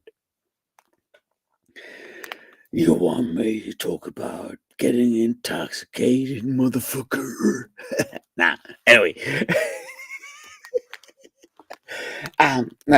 How can I say that? I read a bunch of like really good books, and I'm gonna tie it back. I'm trying to read stuff and figure out how that turns into like the kind of person I am, and like which it makes me more weird, and standard stuff makes me more weird, and so forth, right? And in that regard, the stuff I read like the last couple of weeks was like super powerful because Stricken Land Begins to Rise Again by Jordan Harrison was, super fucking weird. It's the kind of book where like I don't want to be anyone connected to that book, and then you go back and like, holy shit, I guess I might be. And I think that's sort of like the power that like literature has is sort of like getting you back to realizing how connected you are to stuff. Stuff is such a good book, right? Such a good word, right?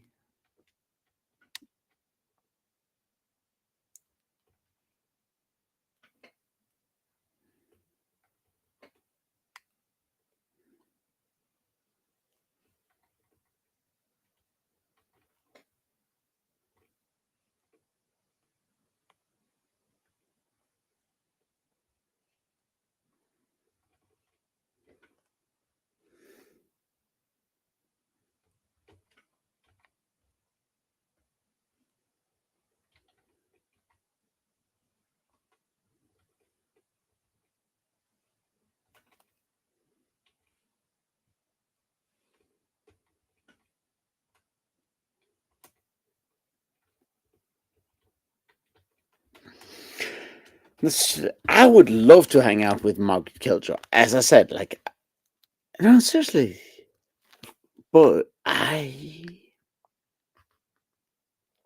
am very shy. I wouldn't ever, I would not ever, ask someone like Margaret Killjoy to actually, you know, talk to me. So I'm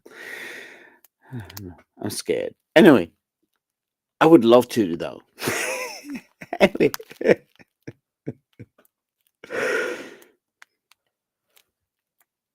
the thing is, like, I'm a terrible person, but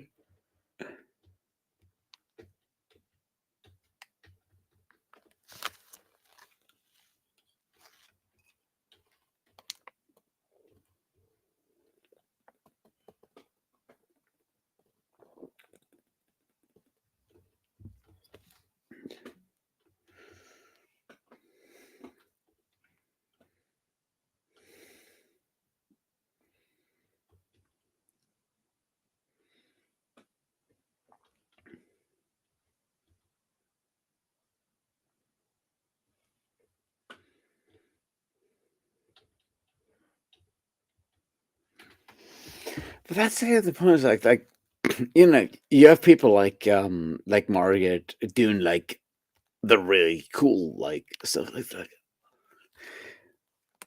back in the day. I was like hanging out with sort of like having connection with like Laura from Feminaz Girl, but that's sort of like where like my connection to Margaret is more through the rest of Feminaz Girl because I'm a fucked up person and I'm like I like Feminaz Girl.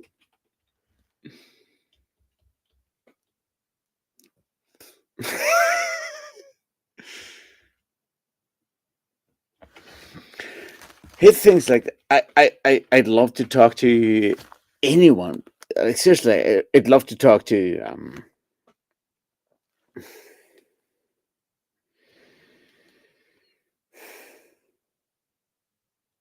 yeah, you know what I mean, right? I love I'd love to talk to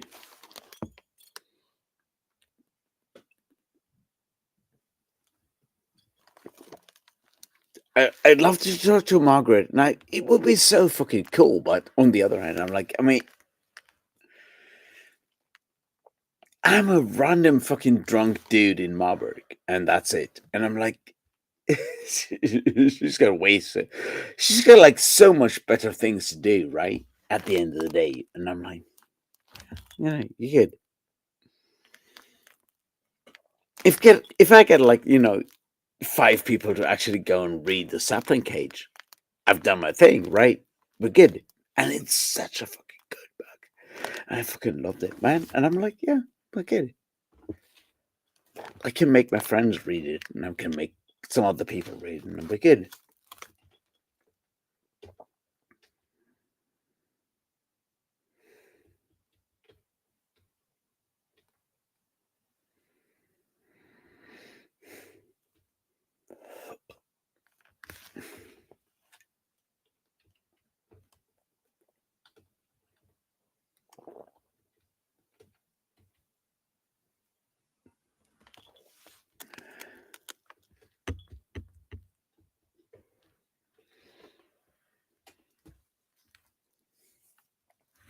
I don't know, man. at the end of the day, I don't know.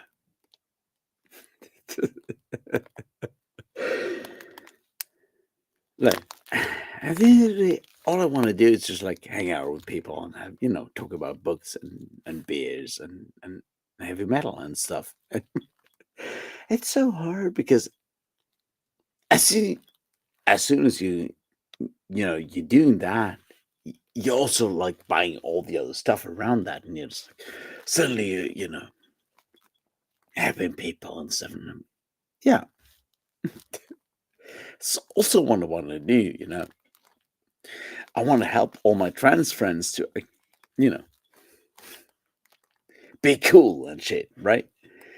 And then you go from there, and then I don't know, man. It's hard. It's like you keep doing that, and suddenly you're like, it's like, oh, all I wanted to do is like take one beer, and suddenly the fucking country is burning. And don't get me wrong, the country deserves to be burning, but that's like another thing. But I don't know.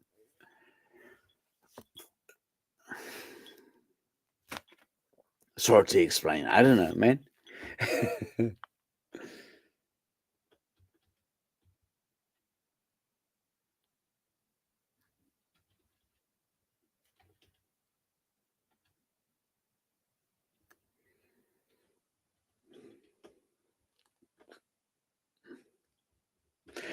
See, that's the problem, Britain. You don't. You should actually jump down all those anarchist rabbit holes. That's the plan. That's the devious plan we all have. We all want you to actually become a fucking anarchist.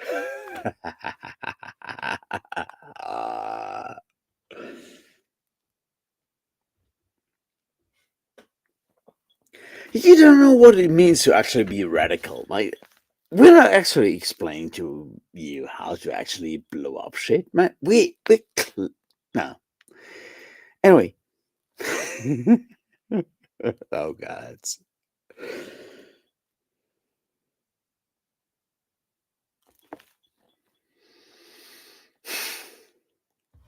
I want to have like a relaxed, like, let's hang out for a while. Let's have like a relaxed afternoon and whatever.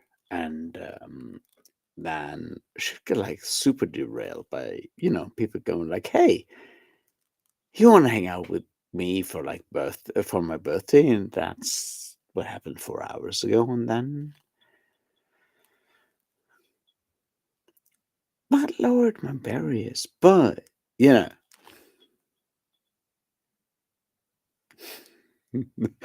have I told you about the idea that nation states actually kind of suck?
I'm trying to actually, go through all that stuff, and then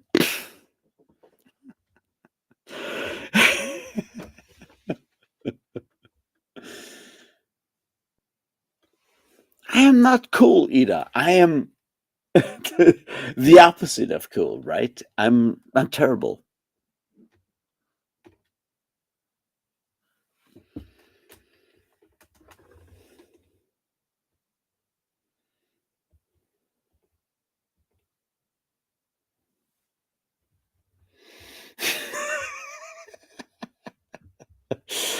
um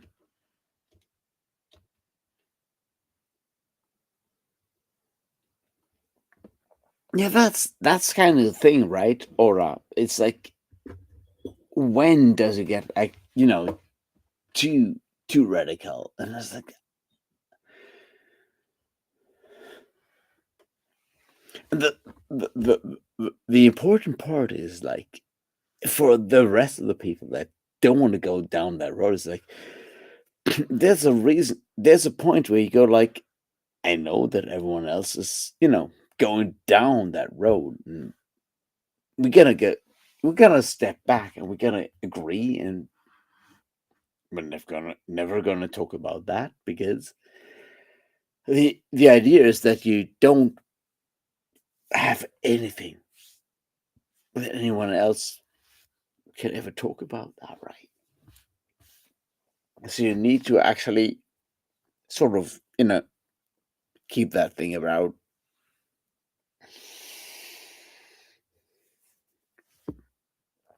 So the idea of like not talking about it is so important, and that's not what it's about, right?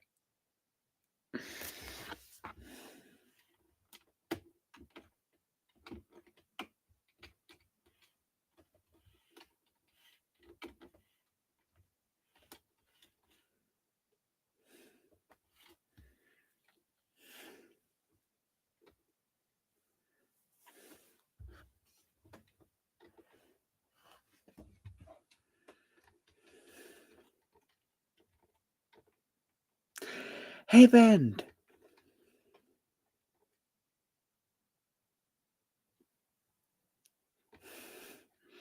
Hey, Max. I'm glad to know that I'm on the right side of history. The sad part is, I know I brought some beers, and nah, it's all empty beers. We're done.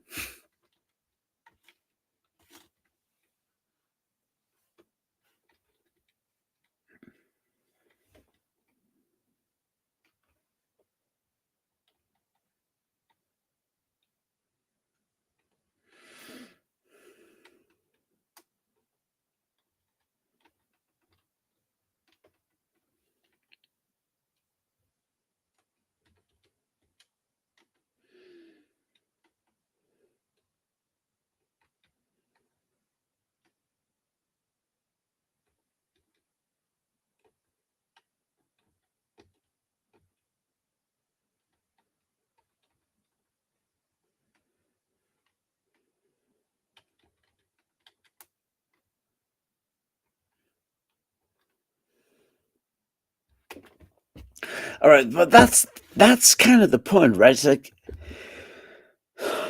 how can I say this? All right, at the end of the day, I'd rather, you know, do something that people go like, it'll never work. And the idea is like, you're gonna be an optimist, right? You gotta fight. You're gonna go down that road. You're gonna do the fucking thing, right? So I don't know how to do that, but you know, at the end of the day, I'd rather, be on the side of like coming up with new ideas that'll fail than on the side of this fucking cynics that go like, it'll never actually work. So like, yeah, fuck you. You gotta try. You gotta try. That's the goal.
I'm so sorry. I'm reading through all that stuff, and I'm like being blind and having to actually use like screen readers and shit. Makes stuff like it takes some time.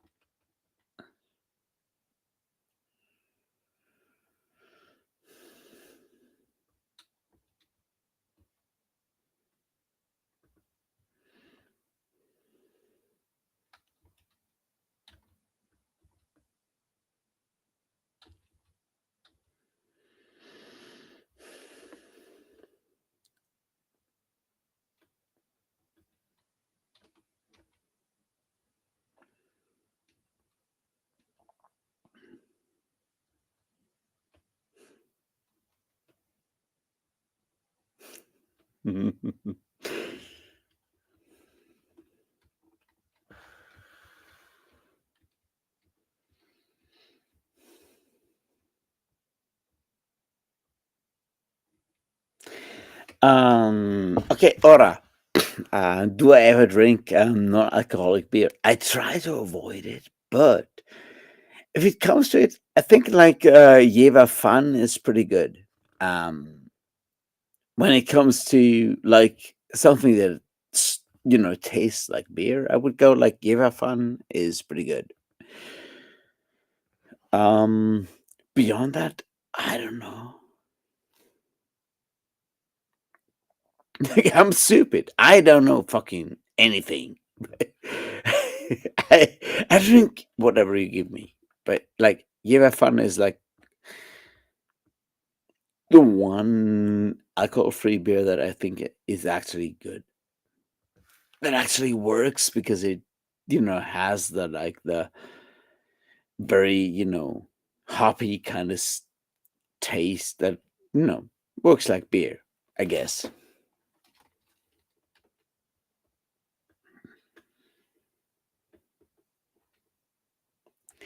Beyond that, I just like drinking non-alcoholic stuff, which is usually like tea.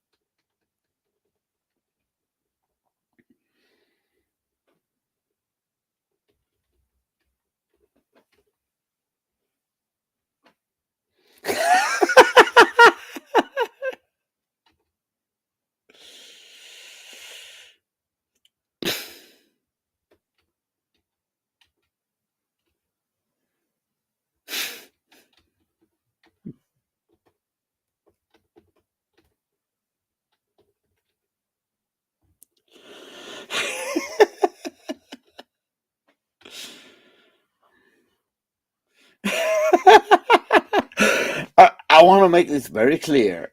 The Royal Air Force is fucking amateurs. You want to know the real RAF is the Red Army faction, and you want to know about that? Hey, you gotta find out, I guess.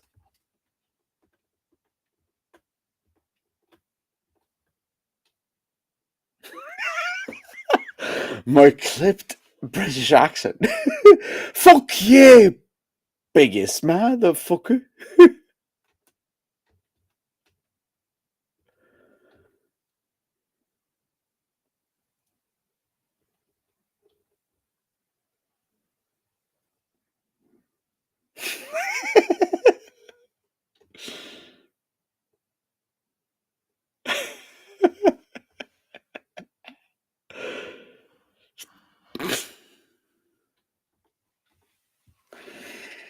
Yeah, it does. It does have alcohol in it, Aura. I agree. And you don't want to know about like one of those like really dumb things. I'm blind. It's like I brought like a bunch of beers, and I know that beer is down there. I can't find it because I'm too blind to actually find it. So I mean, I can always go back to get like another beer from the fridge, but it feels like actually giving it up. And yeah, but what can I do? Anyway, I'm gonna get myself another beer from the actual fridge by not being as masculine as you might think. and you know, we'll talk about some stuff afterwards, and then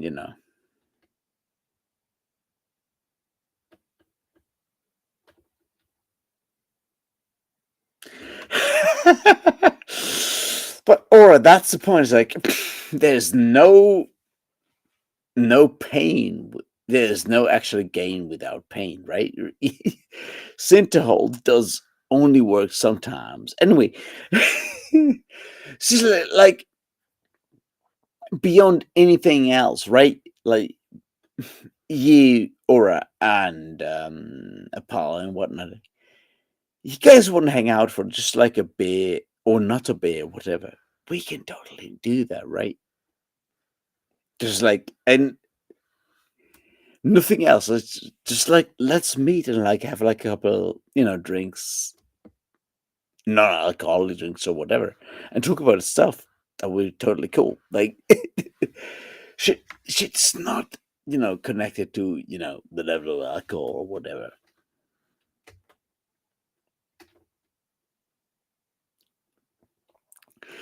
Peroni. The one thing that I love about Peroni and the other Italian beers is that they've decided to actually have like 0.6 liters and not 0.5 liters. So I'm like, yeah, you realize that, we can have bigger beers. Be good.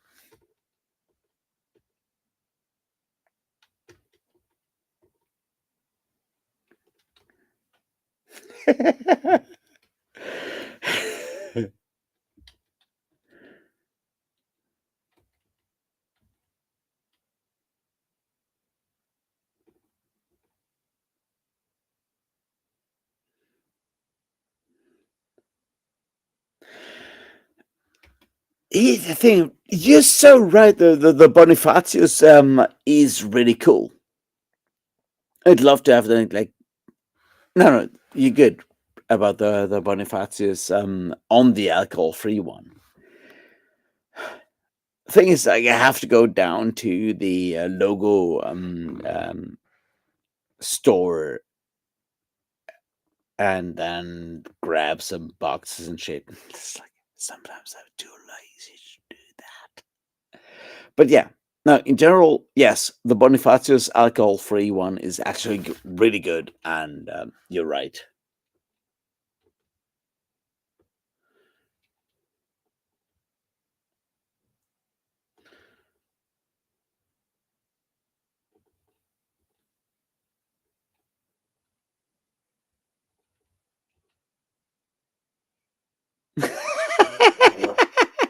Not fuck. I mean,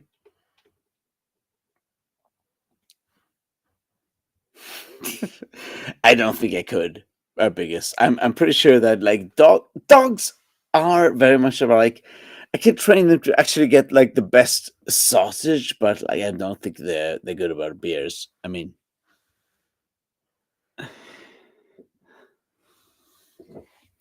I found the beer. I'm so good. Anyway.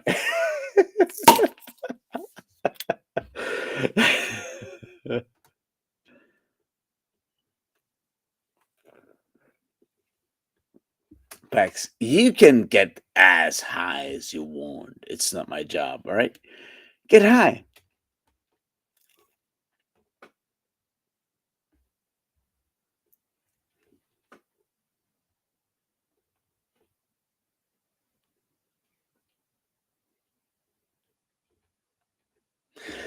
This is like Aura and Apollo. Just like, let's figure that out, but we can totally, I mean, you're around here anyway. Like, let's meet up for like a couple of beers or whatever. We're fine, right? Would be fucking cool.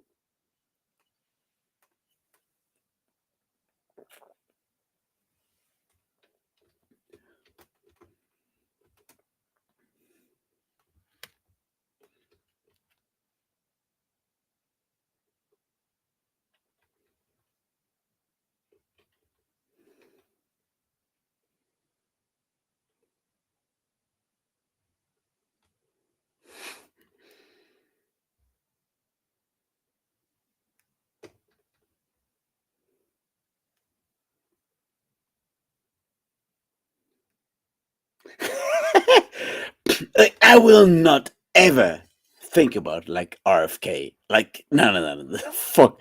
That's no. Like the world is fucked. I'm I'm an idiot dancer on the outskirts of like world public politics or whatever. But like, man,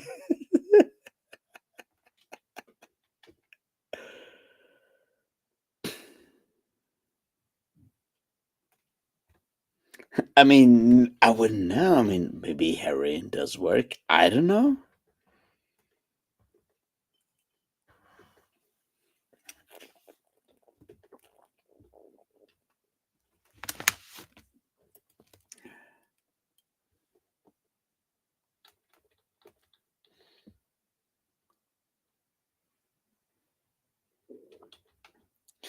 Hey, Jimmy, that's so cool. I mean, thank you for actually watching my videos. I did those videos in like 3 days, so like anyone actually taking something out of that makes me very happy in a lot of ways. So, thank you.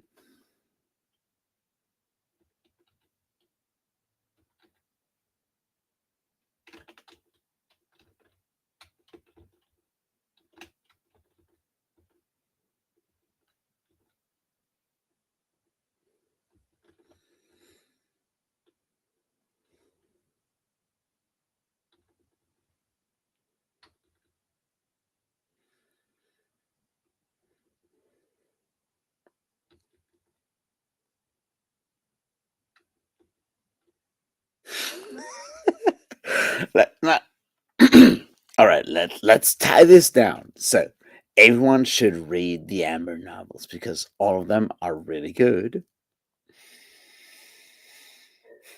Part one. So, Jimmy, thank you actually for actually reading all of those, and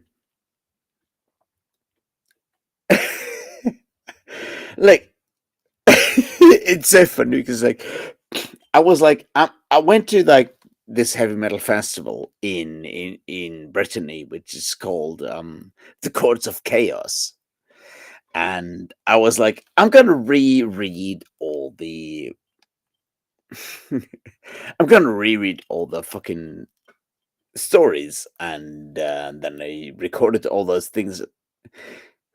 I recorded a video on all of those, one video for each fucking Amber novel in like 1 day, and then I took it like a train, and even from where I am, it's like a 20 fucking 5 6 hour train ride to fucking the end of the end of Europe because it's very close to Finisterre. It's like super fucking hard, right?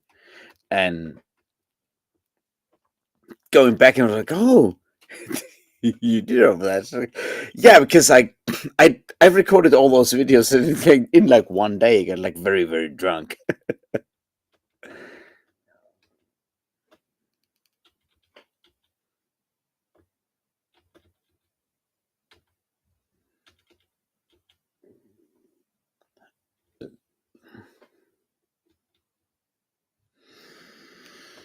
I have read the Lions of Lacrimora. I don't think it's that good. I have read Mistborn. Yes, I have. That's the thing, right, Jimmy? That's the point. Like the guns are fucking Avalon, and I'm like, yeah, I'm with you. I'm gonna fucking pull all the triggers for all the guns of Avalon, and I'm like, they're so fucking good, and that's yeah, yeah. Anyway, I really love that. Always safe. Everyone was like, I'm gonna go to this festival. It's friends of mine in you know and Brittany is not France, which is important. And they're like, yeah, our festival is called the Courts of Chaos, and I organized shows for their band, Erzel, which you should listen to if you're into heavy metal. Listen to Erzel anyway. And Erzel organized that festival in Brittany, and they're like, It's called the Courts of Chaos, and I'm like, I'm going there. I'm gonna, make a video for every fucking video while I'm on my way there, and then, I get sidetracked by, being in a fucking bus, a Flixbus for fucking hours and stuff, and I did actually get it done, and I'm like, hey, these are actually really cool books, and you gotta read all of them, and you know, they're really cool. Point is, anyway, go read fucking more Amber. Is my point.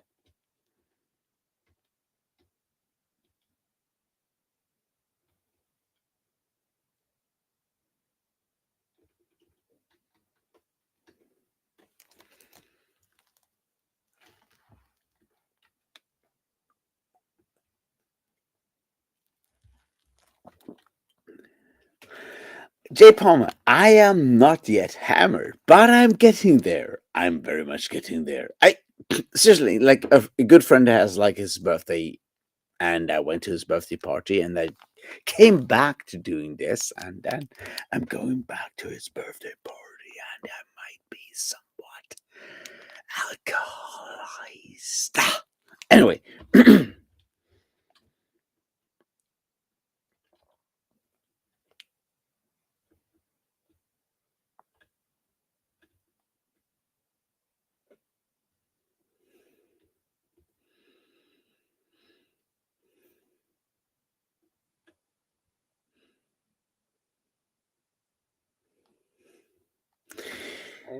that's the point, right? Like Jimmy, right? That's what it's like. He's really good at like actually coming up with like book title, but also like with the generally like actually cool stories. Like, and Amber is so fucking good. I wish more people like would read fucking Amber, because both of it, like both the, and then you have all of those people. Oh, I'm gonna go with the Corwin stuff, and we'll never go to the Merlin stuff because fuck them. And it's like, ah, actually, the Merlin story part is actually really good if you give it some time, think about it, what it actually does.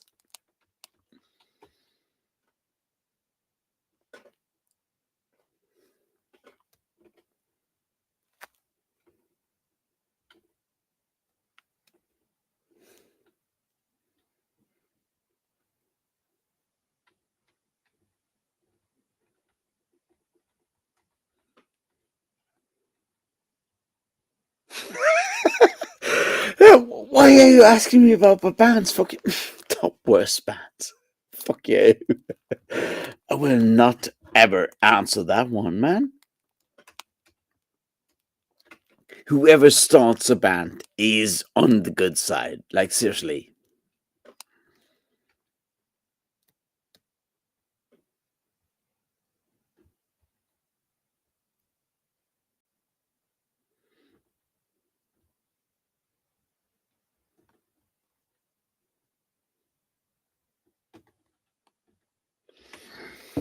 That's the point, right? Like, the murdering stuff is not that bad. Like, it's really good, right?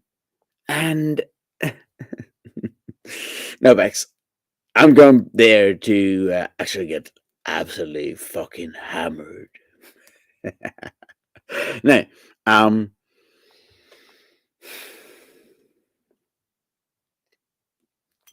I have finally actually recorded the first part of the Mormon video that I'm working on, and I'm like, finally, I'm happy with it. But trust me, it's gonna be so fucking good. It's gonna be so fucking violent. It's gonna be so, you know.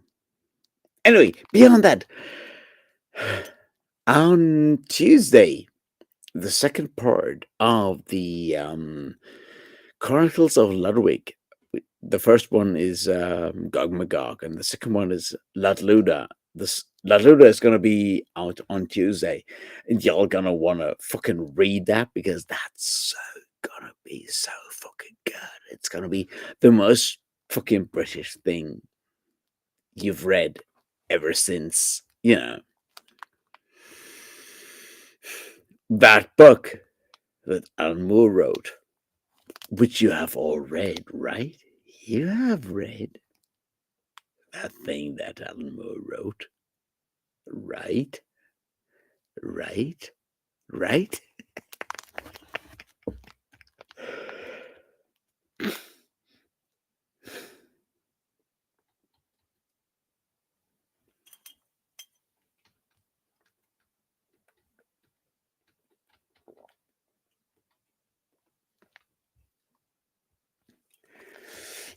Colton, I have not listened that much to that one Gizzard of the King Gizzard of the Wizard. You know the one, right? I have not listened to it to that much. I'm usually outside of that.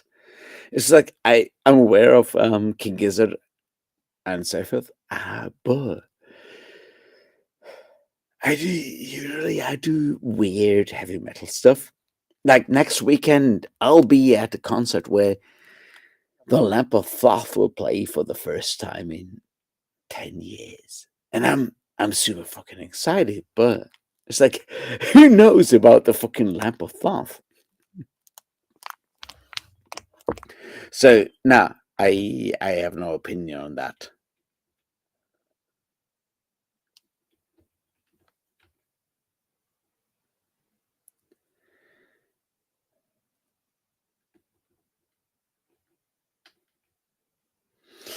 You have not missed that much aura. Um,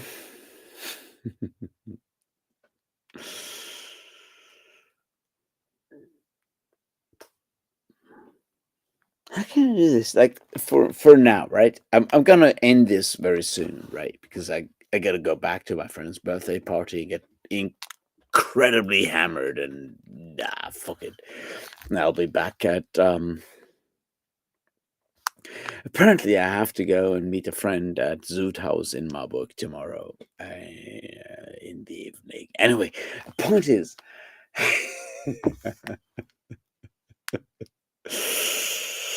all right. Um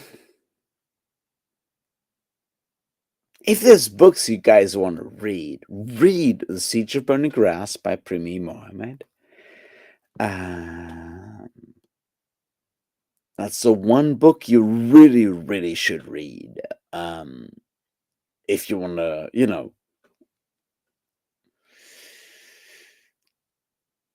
get hammered. I don't know. I don't know. Get hammered, I guess.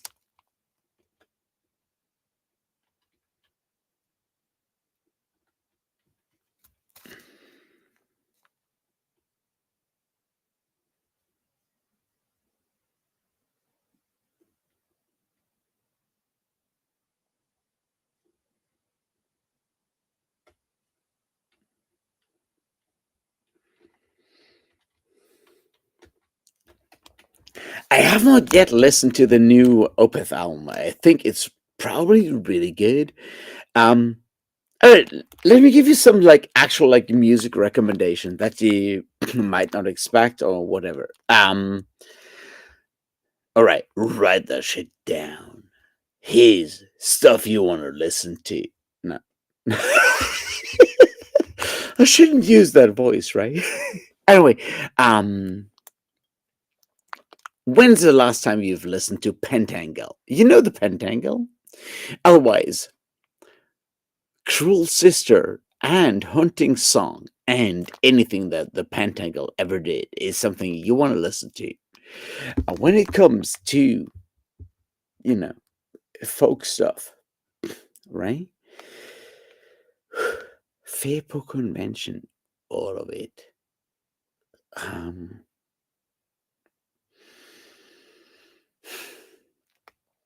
I don't know how to explain that. All right, let's ignore Faber convention. But have you heard of faraway folk?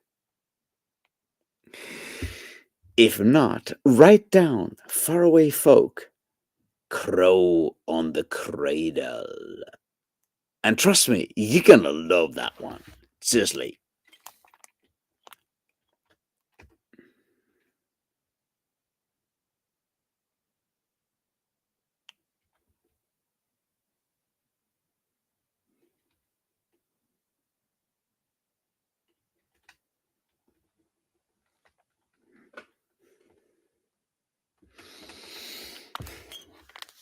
All right, I'm gonna be incredibly honest right now. Here's the one song that like absolutely fucking makes me cry every single time I'll listen to it, and I don't know how to explain that beyond anything else. And it's like, all right, you go back, you listen to that, and it's the best thing ever. And song is called "Winter Winds" and by Father Ringe, and you listen to that. And if it doesn't make you cry, if it doesn't make you, cry, and also, you know, want to make you punch someone, you probably listen to it the wrong way.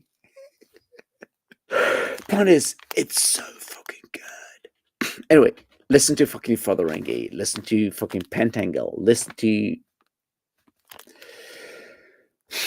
all the other fucking good stuff. I'll see you around in places and. I'm so bad at this, man. See you around.